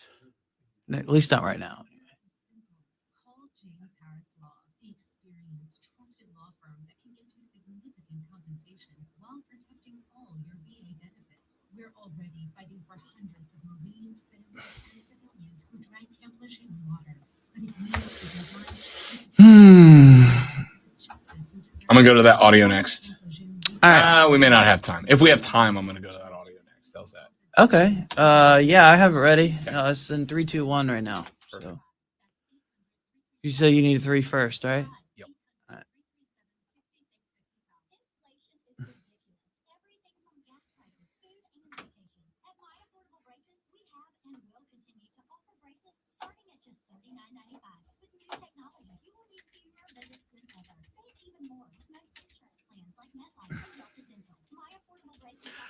I know what I wanted to look at today because I wanted to see.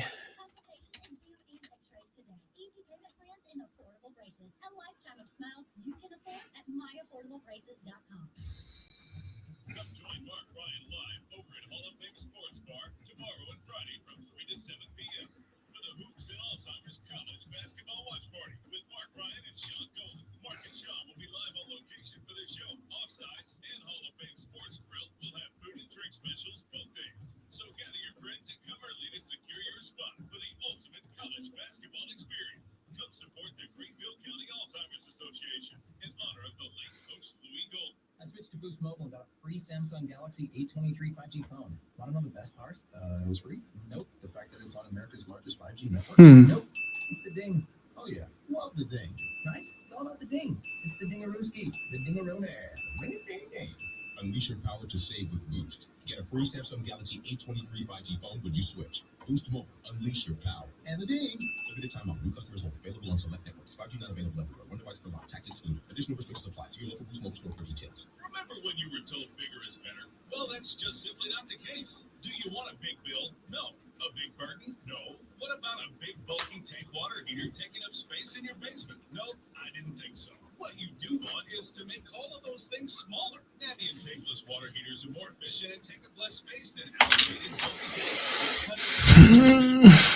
Simplify processes and increase capabilities. Once you go Navian, you'll never go back. Learn more at tanklessmadesimple.com.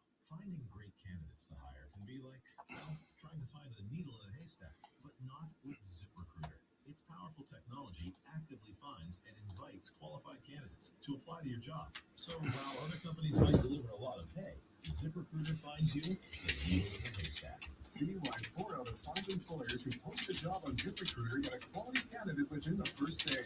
Try ZipRecruiter for free at ZipRecruiter.com/free.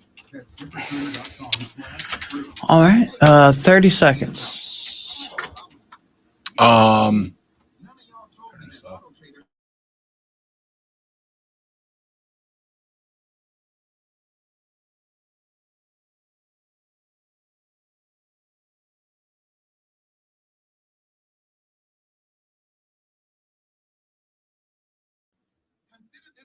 that work? Okay. Yeah. All right. Sorry about that.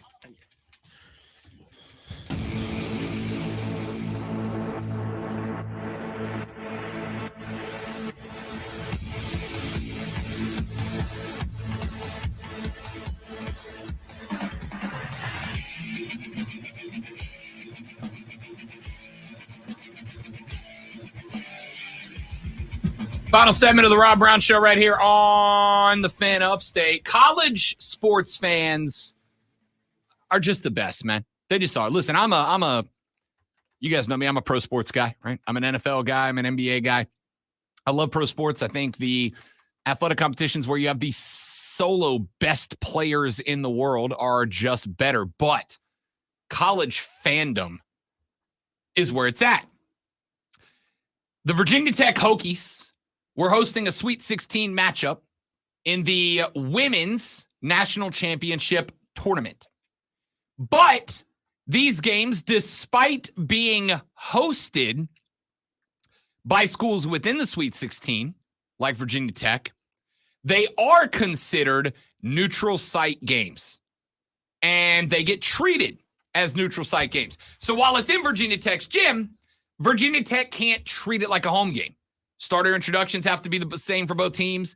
And the NCAA told Virginia Tech that they were not allowed to play Enter Sandman. That's the song that Virginia Tech uses to get hyped. So like you go to a Vatech football game, they play Enter Sandman when the football team runs out on the field. They do the same for the basketball team. Virginia Tech got told that they would be fined if they played Enter Sandman. Well, that didn't set well with the fans, who decided that if they weren't allowed to play Enter Sandman to hype up their ladies basketball teams, damn it, they'll do it themselves. I know, the anticipation's killing me too. Right.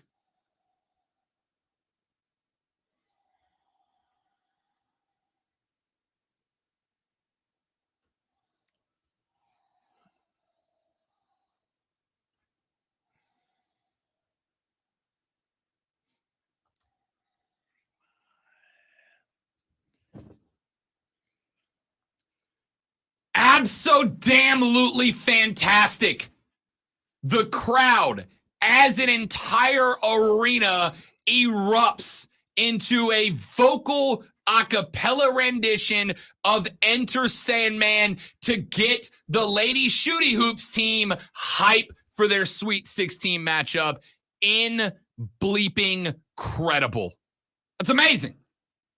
That's college sports, man. It's college sports. Pro sports have had similar things. We played you the audio back during the NFL games in Europe of Germany singing Country Roads Take Me Home, which was fantastic.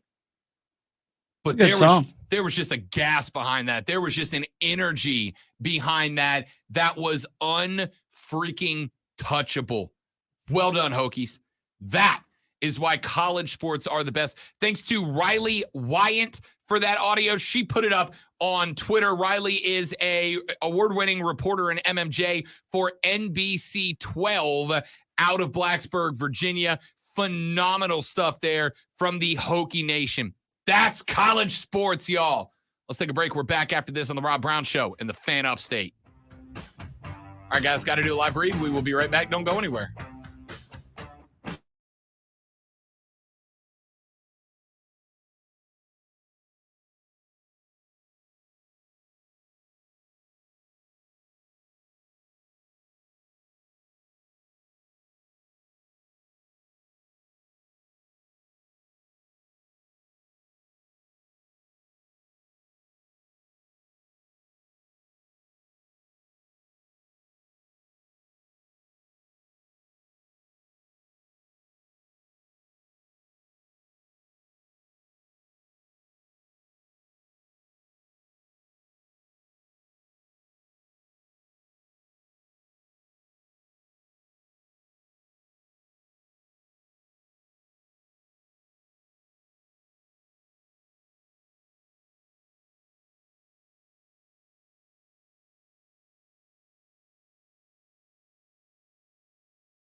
The third, the final, the best, the money hour of the Rob Brown Show starts now. This is the Fan Upstate. Welcome back, ladies and gentlemen. The final 60 of the show underway. Want to remind you that coming up on April 3rd, we're going to say 1st, but April 3rd, which is not next Monday, but the following, we are going to start looking for our monthly starting 11. The Rob Brown Show starting 11, the cream of the crop. Yeah. We're going to start naming every month the 11 listeners who are the most engaged with, the most interacted with, those who do the most to help grow the show, both in terms of on-air and off-air presence. And at the end of the month, those 11 listeners are going to be named to the Rob Brown Show starting 11. You can get yourself into the starting 11 by placing phone calls. You can get yourself into the starting 11 by tweeting the show. You can get yourself into the starting 11 by participating in the stream, not only watching it, but commenting on it as well. You can get yourself into the starting 11 by sending great emails. You can get yourself into the starting 11 by following and tweeting at The Rob Brown Show. And you can get yourself into the starting 11 by rocking the Fan Upstate merch to sporting events around the Upstate. If I see you at a Drive game or a Triumph match or a Swamp Rabbits game or a Furman game or a Waffer game, if I see you rocking Fan Upstate merch, I will come up and introduce myself, and you will get some bonus points towards going into the Rob Brown Show starting 11. And we may just have some very unique gifts for the listeners and participants who make it into the starting 11. So pay attention to that. That's going to start on April 3rd. You will be judged by myself. You will be judged by the Great One. You will be judged by an anonymous third judge who will not be named, but is a frequent listener, predominantly because I don't want you guys kissing up to them, right? We got to have an unbiased voice in all of this as well. And if we get to the point where we've got a tie for the 11th position in the starting 11, the content you provide will go to T2, who will be the tie-breaking vote for who gets the 11th spot in the starting 11. That is going to start April 3rd. It is your way to help not only grow the show, but to become a part of it as we continue to look to make this show bigger, better, and grown around the upstate of South Carolina, around these great United States, and around the world. Ladies and gentlemen, it is the Rob Brown Show starting 11, and it starts coming up on April 3rd. All right. Let's get to let me get to this, man.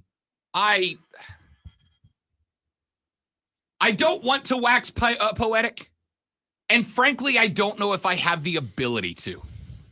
I am no wordsmith, although every one of my job is words-based. Literally everything I get paid for involves me talking a bunch, which is a pretty solid gig if you can get it. I do not mean to wax poetic, but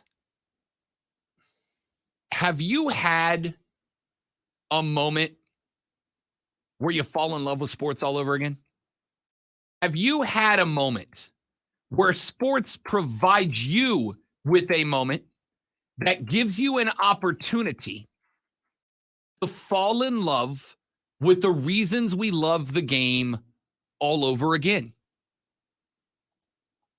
I don't think that there is anything better in sports than when sports provides us with those moments. And frankly, they're not uncommon, but you do have to be watching live when they happen, right? I worked with a show host not terribly long ago who used to say, you know, sports are about human interest. And I agree with that. We love sports because of the human interest side. The athletic excellence side comes because we are interested in the humans that are athletically excellent. But sports is human interest. There was one thing I disagree with this host. This host used to say, you don't need to genuinely watch the games to be a great host. And I frankly don't agree with that all that much, to be honest. I do think you have to participate.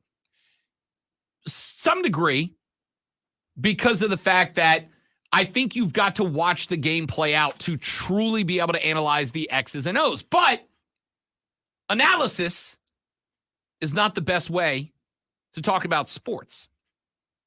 The best way to talk about sports is human interest. We are interested in the humans that participate in the sports. Sports very frequently gives us these opportunities to fall in love with them all over again. Back in the first hour, I talked about how back when Rob Brown was a Lil Tyke running around the mean streets of Shalimar, Florida, how Rob and his pack of no good friends would go up to the Shalimar Little League baseball fields during the baseball offseason. And we would bring a bucket of baseballs that we coerced somebody's dad into buying us. And we would bring a bat that we stole from our Little League team at the end of the season. And we'd bring our mitts and we'd bring our caps and we would go out there and we'd send one guy out to the bump, 2 or 3 to go shag balls in the outfield, and we would throw pitches and hit baseballs. But it wasn't because we were trying to be better baseball players. Although we were, we just didn't know it at the time. We instead were living out fantasy situations, right? It wasn't Nick Thomas throwing pitches to Rob Brown. It wasn't Bradley Klinger throwing pitches to Drew Holt. That's not what we were doing. What it was John Smoltz throwing pitches to Ken Griffey Jr. What it was Rob Brown standing in for Mark McGuire and Thomas Maddox standing in for Sammy Sosa, having a home run derby to see who was the true best hitter in Major League Baseball. That wasn't going to be determined by Sosa and McGuire. That was going to be determined by Brown and Maddox down at the Shalimar Little League ballpark.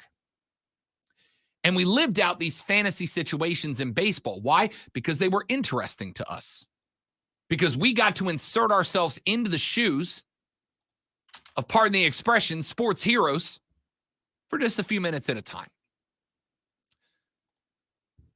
Last night, baseball gave us a reason to fall in love with the sport all over again.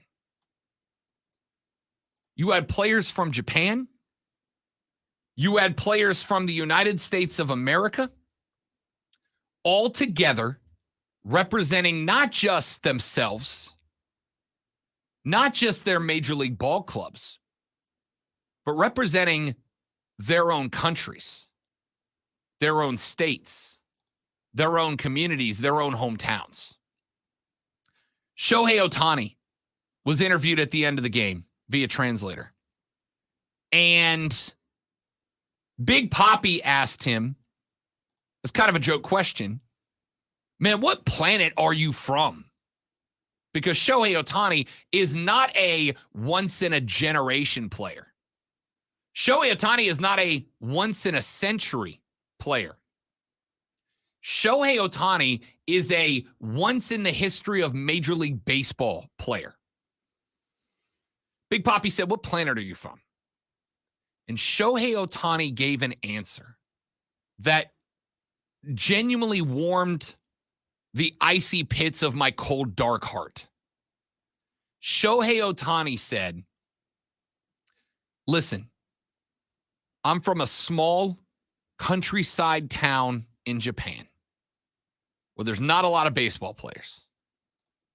And all I wanted to do with my performance today, with my performance in the WBC, all I wanted to do was show kids living in small country farm town communities across Japan that if you have the passion, if you have the dedication, and if you have the drive, you can make it to the show. And it was just like, damn, dude. Like the cynic in me goes, that's not true, right? That's not true. Rob Brown had more drive, dedication, passion, and discipline playing high school football than anybody else on the team. You know why I didn't go pro? Because I suck. I'm just not good at it. But it didn't stop me from busting my ass. And more importantly, while I busted it, never making it to play college basketball or football, certainly never even sniffing a professional locker room, what it did do is teach me other lessons, right? It taught me the importance of teamwork. It taught me the importance of winning with grace, losing with grace and dignity. It taught me the importance of putting a team ahead of yourself, but also not being afraid to take advantage of your individual skills to show up, show off, and help the team win because of you and around you. It taught me incredible life lessons that even if I never took it pro, still helped me. Like I said, I wouldn't be here if I didn't learn drive and desire and passion and dedication. I learned that from sports. A lot of it, very, very, very lucky and benefited by the fact that my dad was my coach for many years. Toughest coach I ever had. Also the one who taught me more than any coach I've ever had at any level. Sports are important, and guys like Shohei recognize that. Shohei playing in the show, playing for the Los Angeles Angels of Anaheim. Yeah, I'm sure he's very proud to represent his home nation of Japan playing for the Angels. But last night he got to represent the nation of Japan playing for Japan. And he straight up whiffed the best hitter, arguably, although certainly not the most clutch hitter in Major League Baseball, whiffed him, made him look silly. And he said, I did that because I wanted to show young kids in the rural countryside of Japan that if you bust it, you can achieve stuff, right? And it just warmed my heart from the inside out, man. It was so good. And between the ninth inning, between baseball giving us an absolute magic moment with the greatest baseball player of my lifetime, Shohei Ohtani, against one of the arguably greatest hitters of the decade in Mike Trout, in the bottom of the ninth with 2 outs, the Americans down 1 and a full count. It was a magic moment. But then you listened to the guys talk in their postgame pressers. Shohei saying what he said. Mike Trout saying what he said. Managers of both teams saying what they said about how Japan won the game, but baseball won the whole damn thing, right? Japan won the game, but baseball won the night. And it did. Why? Because it gave baseball fans the opportunity to fall in love with the sport all over again. Even if you're already in love with the sport, I am. Starting on April 15th, I'm going to spend 4 hours every Saturday hosting a live baseball gambling show because A, they pay me for it, but B, because what better way to spend every Saturday than sitting in front of the TV, watching America's pastime and talking about it. It's an incredible way to live life. I love baseball. I never stopped loving baseball. But just because you love something doesn't mean you can't fall in love with it all over again. The single best relationship advice I ever got, and it is relationship advice that I have avoided or ignored or didn't know in my past, but it is relationship advice that the fiance and I say to ourselves all the time, is never stop dating, right? Oh, yeah. T2, you agree with that? Yeah, 100%. Never stop dating. Your life is going to change over and over and over again. It's going to change when you first get together. I've been engaged for 3 days. Mm-hmm. The past 3 days have been wildly different for me for no discernible reason. When you get married, your life changes. When you have kids, your life changes. When you change jobs, your life changes. When you change neighborhoods, your life changes. Everything can change your life absolutely dramatically. And even if you stay in love with the person, the reality can be that if you're just going through the motions around each other, you may love the person. But if you date the person, even at long after you're married and have kids, if you date the person, you get to keep falling in love with them over and over again. And that's what keeps it exciting, exhilarating, fun. Yeah, you have to. You have to. Otherwise, you don't know each other anymore. And it's hard to, have conversations with each other after that and everything else. Exactly. So. And it can lead to situations where, because you're not dating each other and giving each other reasons to continue to fall in love with each other, you fall out of love. That's why so many relationships hit the rocks, man. Because people stop dating each other. They stop flirting with each other. They stop being enamored with each other, and you fall apart. And not only that, they stop putting their faith in each other. Correct. Now, sports is a relationship we all have. We all are in a relationship with sports. If you were not in a relationship with sports, even if it is one sport, a single sport. I'm just a college football fan. I don't watch anything else. I'm just an NBA fan. I don't watch anything else. You were in a relationship with that sport. If you weren't in a relationship with that sport, you wouldn't be listening to this show, right? We got to go on an all-new first date with baseball last night, right? I think, again, one more relationship metaphor, then we'll take a break. When you first start dating somebody, lady friend and I had a laugh about this on our way back from New York City. When you first date somebody, like your first few dates, you're getting to know the person. But let's be honest, you're getting to know the absolute best version of that person, right? Mm-hmm. That girl is showing up in that outfit that she pulled together just to show off for that date.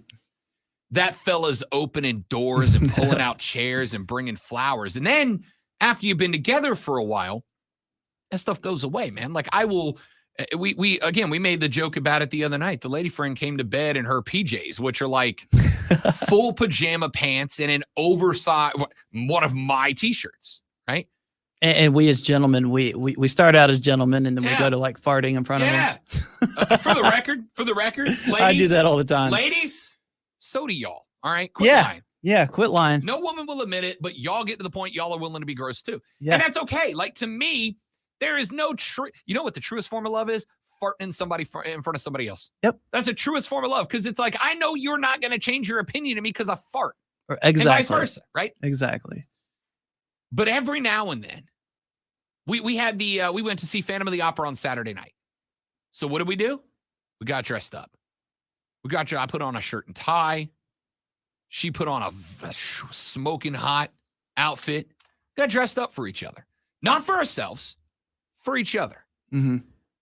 You got to keep dating. Sports last night, baseball last night, gave us a reason to go on a first date with it all over again, to fall in love with it all over again.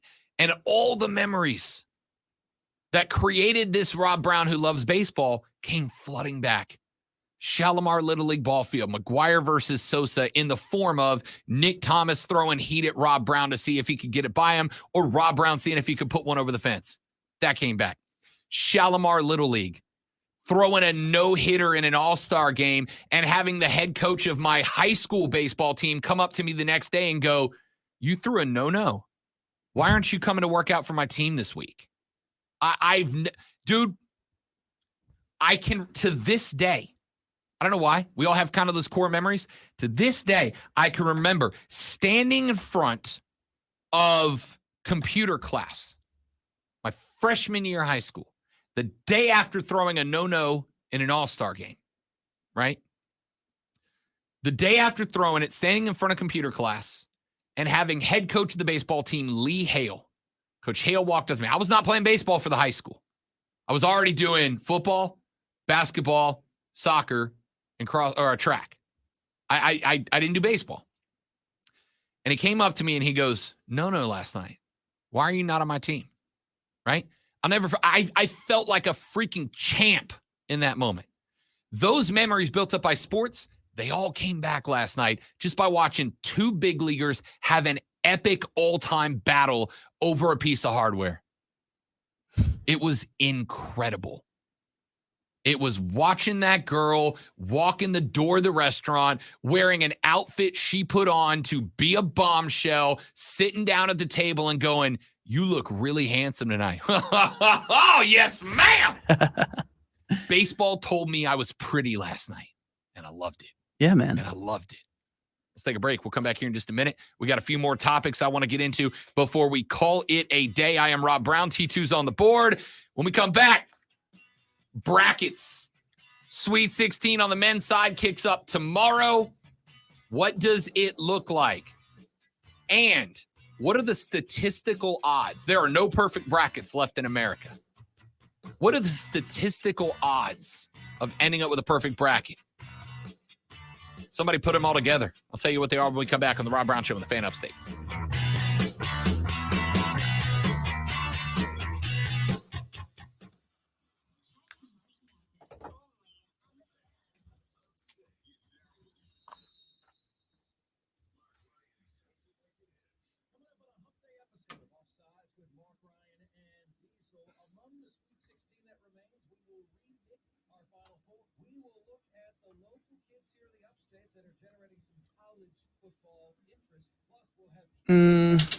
Let's see.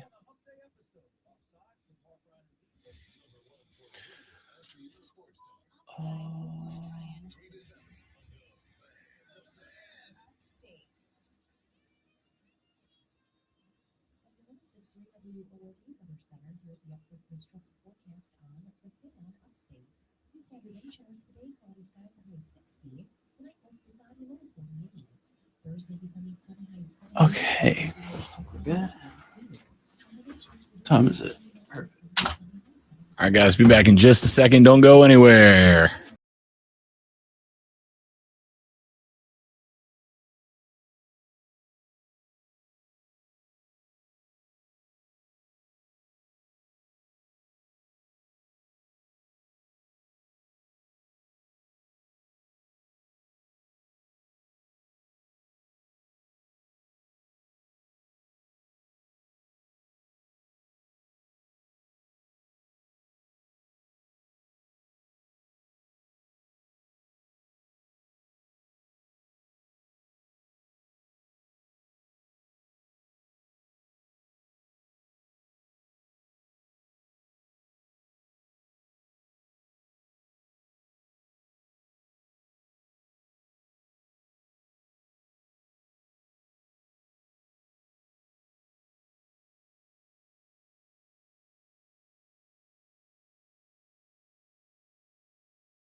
Contact local stores for prices, hours, and location routes vary. Tax extra. Always streaming wherever you are on the Odyssey app. Make the Fan Upstate a favorite.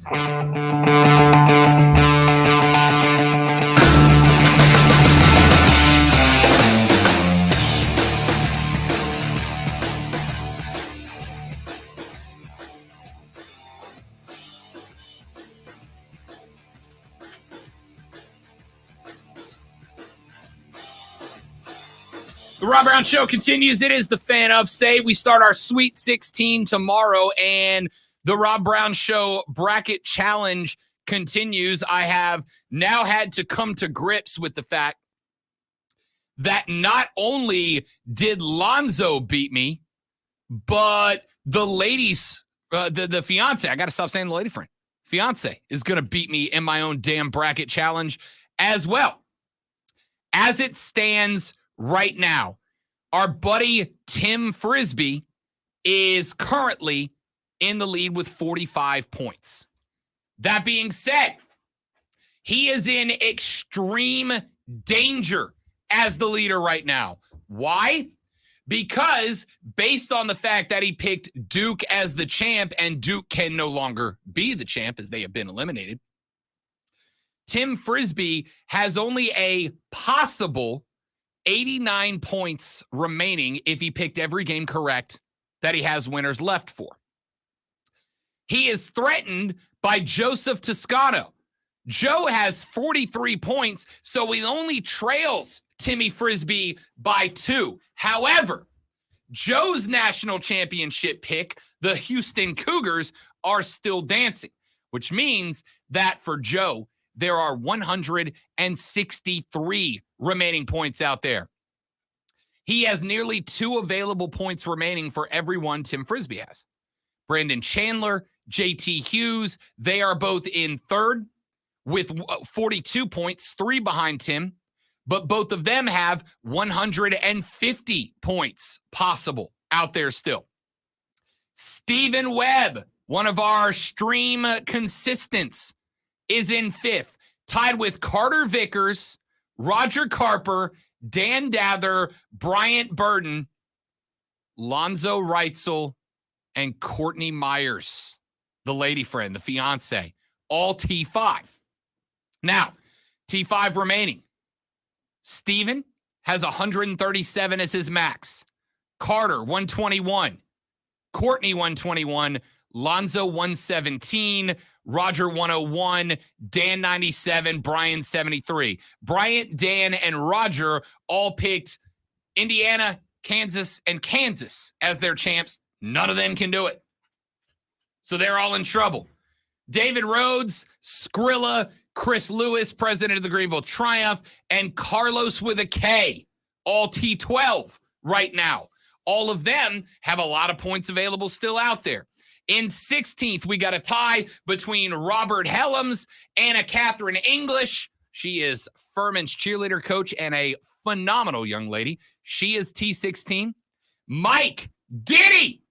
Diddy is T16. Rodney Mintz, Jeremy Nix, and Tyler Gibbs, all T16. Some have well north of 130 points remaining. Robert, Anna Catherine, Diddy has a $127 remaining. Some of them, like Tyler, have only a cap of 75. So they would need a lot of failure in the top 20 in order to work their way in there. Now, if your bracket is jacked, don't worry about it because, ladies and gentlemen, you're not alone. The brackets were garbage this year. It was going to take some sort of Merlin caliber magic to have even a strong bracket this year. There's only like 2 or 3 truly strong brackets remaining in the Rob Brown Show Bracket Challenge. ESPN says they had 20,056,273 bracket entries on its site. 20,056,273. There are 0 perfect brackets. Yahoo Sports said that it took not even 3/4 of the first round games to ruin all of their bracket entries. They had about 14 million turned in. It took less than 25 games for there to be no perfect brackets remaining. CBS Sports says that predictions on their site for both the men's and women's tournaments have been absolutely destroyed. But here's the thing. I always wondered what the possibility of a perfect tournament bracket would be. So I went and I looked up that number. With 64 teams, this is not including the play-in games. With 64 teams entering into a tournament, there are, I got to prepare myself to read this number. Here are the number of bracket combinations available. 9 quintillion, 223 quadrillion, 372 trillion, 36 billion, 854,775,808 possible bracket combinations. Now, the human brain has evolved for pattern recognition and experienced reality. We are not programmed. We are not wired. We are not evolved to be able to think exponentially. We are hardwired via evolution to effectively be able to think only in that which we experience. So even the concept of a million is a tough concept to get, right? I explained this on the show one day by explaining the difference between a million and a billion. A million is something like if you broke down a million into seconds, right? Like a million seconds, it's like 9 days. Mm-hmm. A billion seconds is like 31 years, all right? We are not programmed to think exponentially. Right. 9 quintillion. That's not adding the quadrillions and trillions and billions on top of it. A quintillion, Timmy, is a billion. 1 billion billions. Wow. Is a quintillion. Okay? 1 billion billions is 1 quintillion. Okay, I get it. 9 quintillion, 223 quadrillion, 372 trillion, 36 billion, 854,775,808 possible bracket combinations. If you filled out a bracket, just blind luck, just flip the coin for every single contest, the odds of you getting a perfect bracket are 1 in that. Jeez. That's if you have no knowledge of college basketball. None at all, right? If you have no knowledge of college basketball, your odds of picking a perfect bracket are 9 quintillion, 223 quadrillion, 372 trillion, 36 billion, 854,775,808 possible combinations. 1 in that number, your odds. If you do have college ball knowledge, now this number comes from NPR. I'm a big NPR fan. This is the Rob Brown Show on NPR. I'm a big NPR guy. NPR hired some mathematicians to come up with what that number would look like if you went into the tournament with all the data available and you knew college basketball. And those mathematicians came up with the number that if you had perfect knowledge of every one of the 64 teams, if you knew their schedules, their wins and losses, the results, their statistics, the individual players, if you had their pattern recognition, if you knew every feasible thing there was to know about all 64 teams, the best they could get their number down to was 1 in 120 billion, 200 million. Jeez. So remember earlier I told you, a billion seconds is 31 years of time. Right. If you had every iota of data available about every college basketball team in the bracket, had it all memorized and were ready to go, a perfect knowledge bracket has 1 in 120 billion, 200 million odds. Dude, if I told you that a $10 billion lottery had odds of 1 in 200 million to win, you'd probably just save your $5, right? Oh, yeah, 100%. Because I got a 1 in 1 chance of enjoying a Hershey bar and a Coke. Yeah. I'm going to take that over a 1 in 200 million odds of winning $1 billion.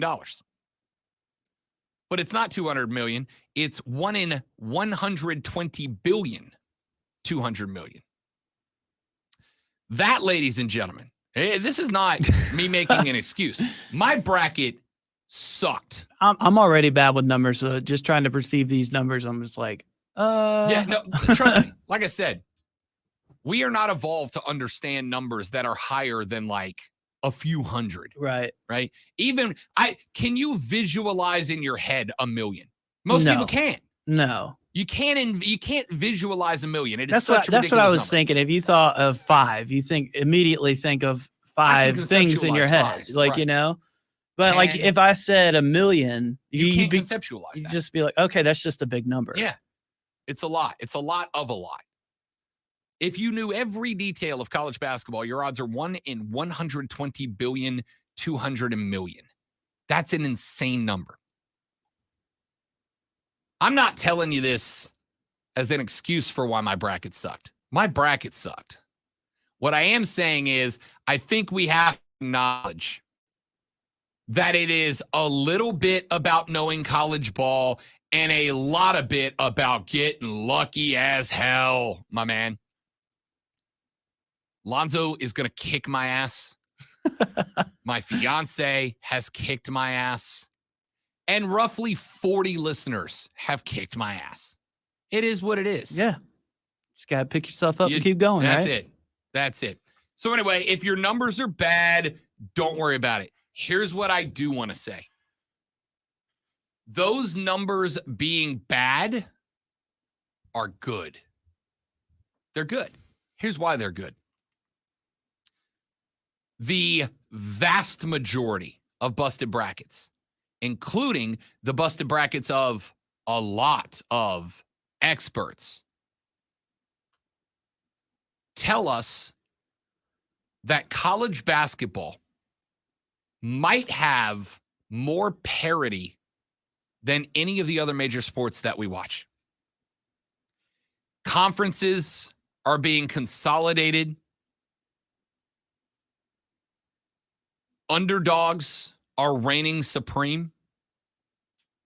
College basketball is in the best shape that it could possibly be in right now. The teams that are at the top are not so far at the top that they are untouchable. The teams that are in the middle of the pack, the teams at 64, Farley Dickinson, a 16 seed, they beat Purdue, a 1 seed. College basketball is phenomenal. Princeton is a 15 seed. They were one of the last 8 teams to make it into the field of 64. They're playing in the Sweet 16 this weekend. It's unheard of. Furman won the Southern Conference, a 1-bid mid-major conference, an astounding number. They just beat the ACC's champion. College basketball is the best sport that you're not watching. And the brackets being busted up like they are absolutely prove that. And mine sucks. Let's take a break. We'll come back here in just a minute. Couple final thoughts on all of this. And then, ladies and gentlemen, Twitter trending topics before we call it a day. I am Rob Brown. T2 working the board for us. We're back after this on the Rob Brown Show and the Fan Upstate.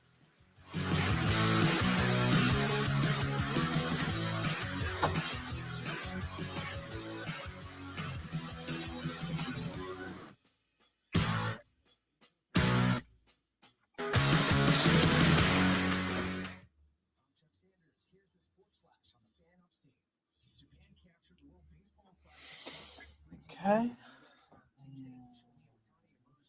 Done. Perfect. So what's the name of that bracket?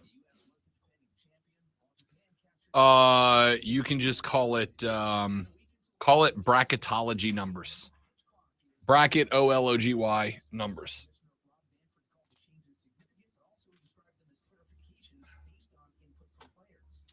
You know what, Luke? I really wish that I would have thought about that. I think next year for March Madness, we are going to do myself, Lonzo, fiance, and a Chat GPT bracket. We'll see if Chat GPT can come up with better numbers.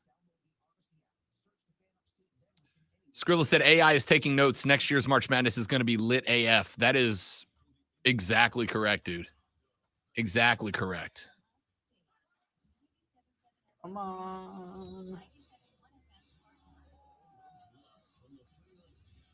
3DS Sports Radio.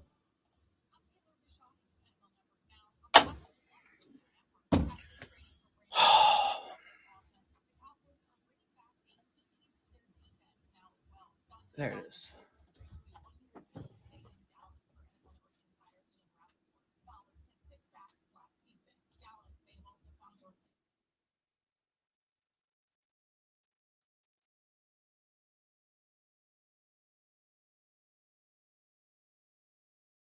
Bracketology is actually a word, apparently. Yup. I mean, it's a made-up word, but as Drax the Destroyer give me once the said, red all line. words are made up. Yeah, that's true.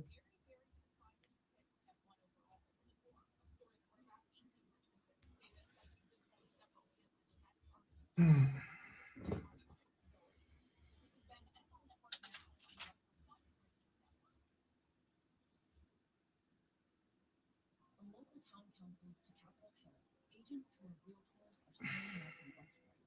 We're here protecting property rights. Here advocating for the issues that affect our neighborhoods. Here championing fair and equitable housing for all. Because we're realtors, bound by a code of ethics, driven to serve our communities. We're here for now. Here for you. Realtors are members of the National Association of Realtors. That's who we are. Attorney CPA Joe Cordell. Divorce forces a father to focus on what's most important. His children. What You does no that longer say? be a 6. husband, but you'll always be a dad. Listen, Concerns, physical custody, I don't know why as well as financial support. it is It's important that you that I found that line as funny as I did. That line, that line won me over with Dave Bautista as an actor. Like the delivery of that line, I'll do you one better. Why is Gamora? Was just, it was perfect. And I don't know if he improv'd that line or if that line was scripted. If he improv'd that line, he might be the greatest improv actor of all time. I'll do you one better. Why is Gamora? It's like so good.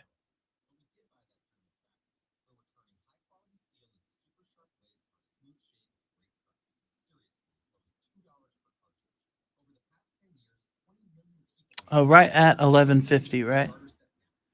Yeah, what time are we going to come back? Like 48? Yep. Okay. 40. Maybe a little earlier than that. Hang on.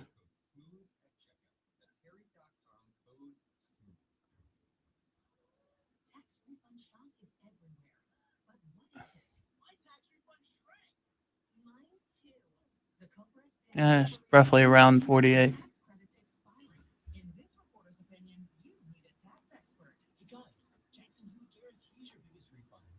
And tax prep is 50% off. Something where it never. 50% off is a limited time offer for new clients filing at participating locations. Max value $200. Visit jacksonwho.com/50 for They keep silverware With updated traffic and weather, Here's the new we're trend. routine to see when it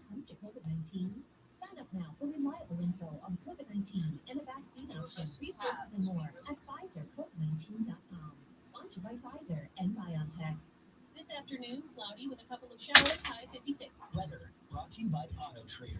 Shop millions of new cars, used cars, and electric cars on Auto Trader and find your one-in-a-million car. Finally, it's easy. Auto Trader.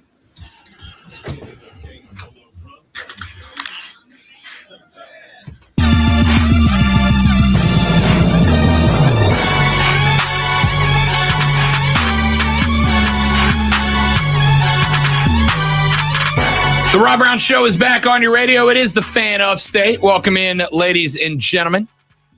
Just a few more minutes remaining in the radio broadcast. I am Rob Brown. T2 is on the other side. We talked about this Nick Saban thing yesterday very briefly. For those of you that missed the story, during the Brandon Miller story, where Brandon Miller is alleged to have brought a firearm to Darius Miles, who then shot and killed a young mother from Birmingham, Alabama. Nate Oates said that Brandon Miller would not be suspended, would be allowed to play because he was not charged with anything, and then described Brandon Miller as, quote, being in the wrong place at the wrong time, end quote. Then, about 3 weeks later, Nick Saban has a player on his team who gets arrested for having a large amount of marijuana and a loaded firearm in his car and trying to run from the 5-0 at speeds of over 144 miles per hour. Ooh. Suspended from all team activities, and Nick Saban said there is no such thing as being in the wrong place at the wrong time.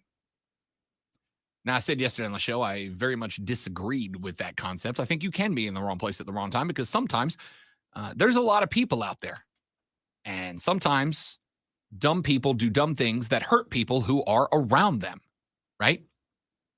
That being said, I got to tell you, I appreciated that statement out of Nick Saban because I do think what you can say is nobody who makes a decision like that is in the wrong place at the wrong time. You are in a bad place at a bad time that you made the conscious decision to get yourself into. And at a point in history where this country loves not much more than allowing athletes to get away with, I was going to use the expression murder, but that's happened, allegedly. In a day and time when athletes are allowed to get away with a lot because they're athletes. For Nick Saban to suspend a guy that was expected to be one of the best players on his football team next year, not just from practice, but from even being around the team. He's on his own. Show presents Twitter Trending Topics. I appreciate that out of Nick. All right, ladies and gentlemen, it is now time for the Twitter Trending Topics right here on the Rob Brown Show. All right, coming in at number 1, The Notebook. Okay, ladies, we need to talk about this. The fiance has been trying. Now, I will let me clip this. Let me start this. The list of things that the lady friend asked me to do that I say no to is exceptionally short. Okay? She puts up with so much because to get ahead in this job, I told T2 this. I've told him this. I've told everybody I've ever mentored in this gig for a very long time. To be successful in this gig, it takes a hell of a lot of sacrifice. It takes terrible hours. It takes going to events you don't want to go to. It takes kissing the butt of people you don't like. It takes a lot of sacrifice to be successful in this job. That's just the reality. And it doesn't just take sacrifice from you, but it takes sacrifice from the people around you that love you, right? She has to sacrifice a lot. From April 15th through the World Series, she has to not only recognize that from noon to 4 p.m., I'm unavailable every day because I'm doing a show. Granted, that's going to pay for a lot of stuff. Right. But from noon to 4 every Saturday for the entirety of baseball season through the postseason, I'm unavailable. Saturdays, the one day I used to be off. And then there's going to be a lot of those Saturdays when I'm going to finish the show at 4, eat lunch, and then drive straight to Floor Field to work a Greenville Drive game.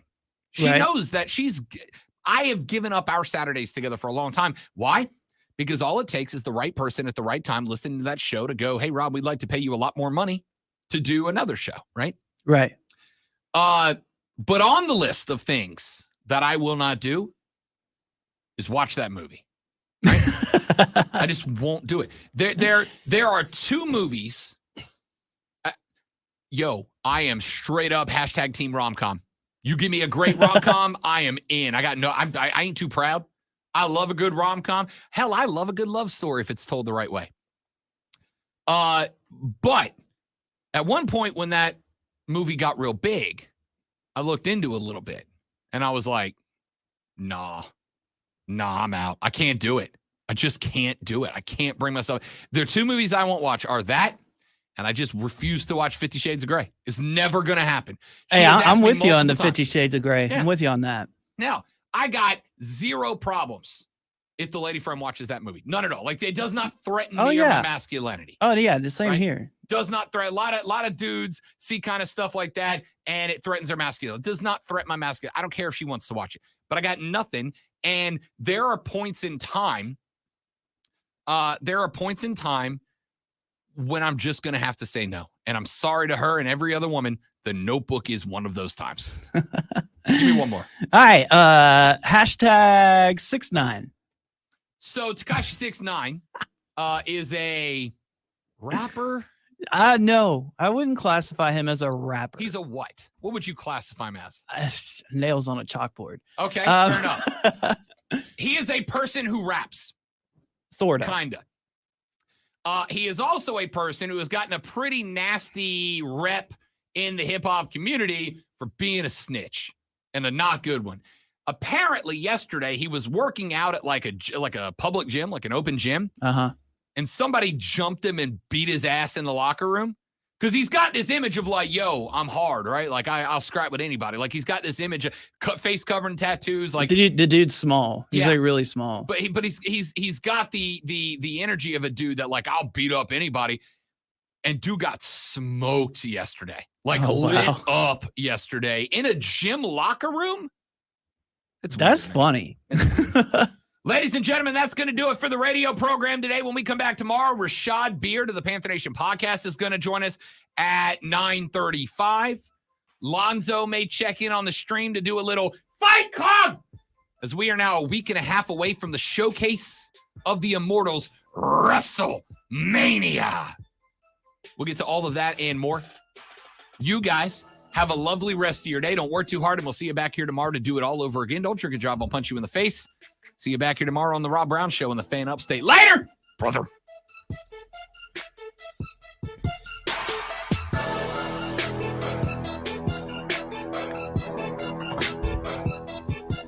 Hudson's a terrible movie. It's about a girl that leaves a guy that she's with to upgrade in looks superficial.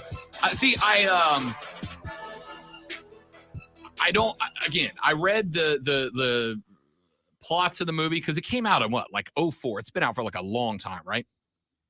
First off, I don't have a problem with Ryan Gosling. All right. Ryan Gosling is a fine actor. He's got some very, very funny movies. I adore Rachel McAdams. I love Rachel McAdams. There's very few things Rachel McAdams has done that I didn't love. She was a phenomenal love interest for Doctor Strange in that movie. I don't have a problem with the actors. I don't have a problem with the concept. But I got nothing, man. I got nothing. It just looks unbearable. It just looks unbearable. And I can't do it. Ladies and gentlemen, you guys on the stream are the best. I very much appreciate you being here with us every day. And we'll be back tomorrow with a lot of stuff to talk about, including a Sweet 16 breakdown. Have a lovely rest of your day. Thanks for watching. Goodbye. Bye-bye.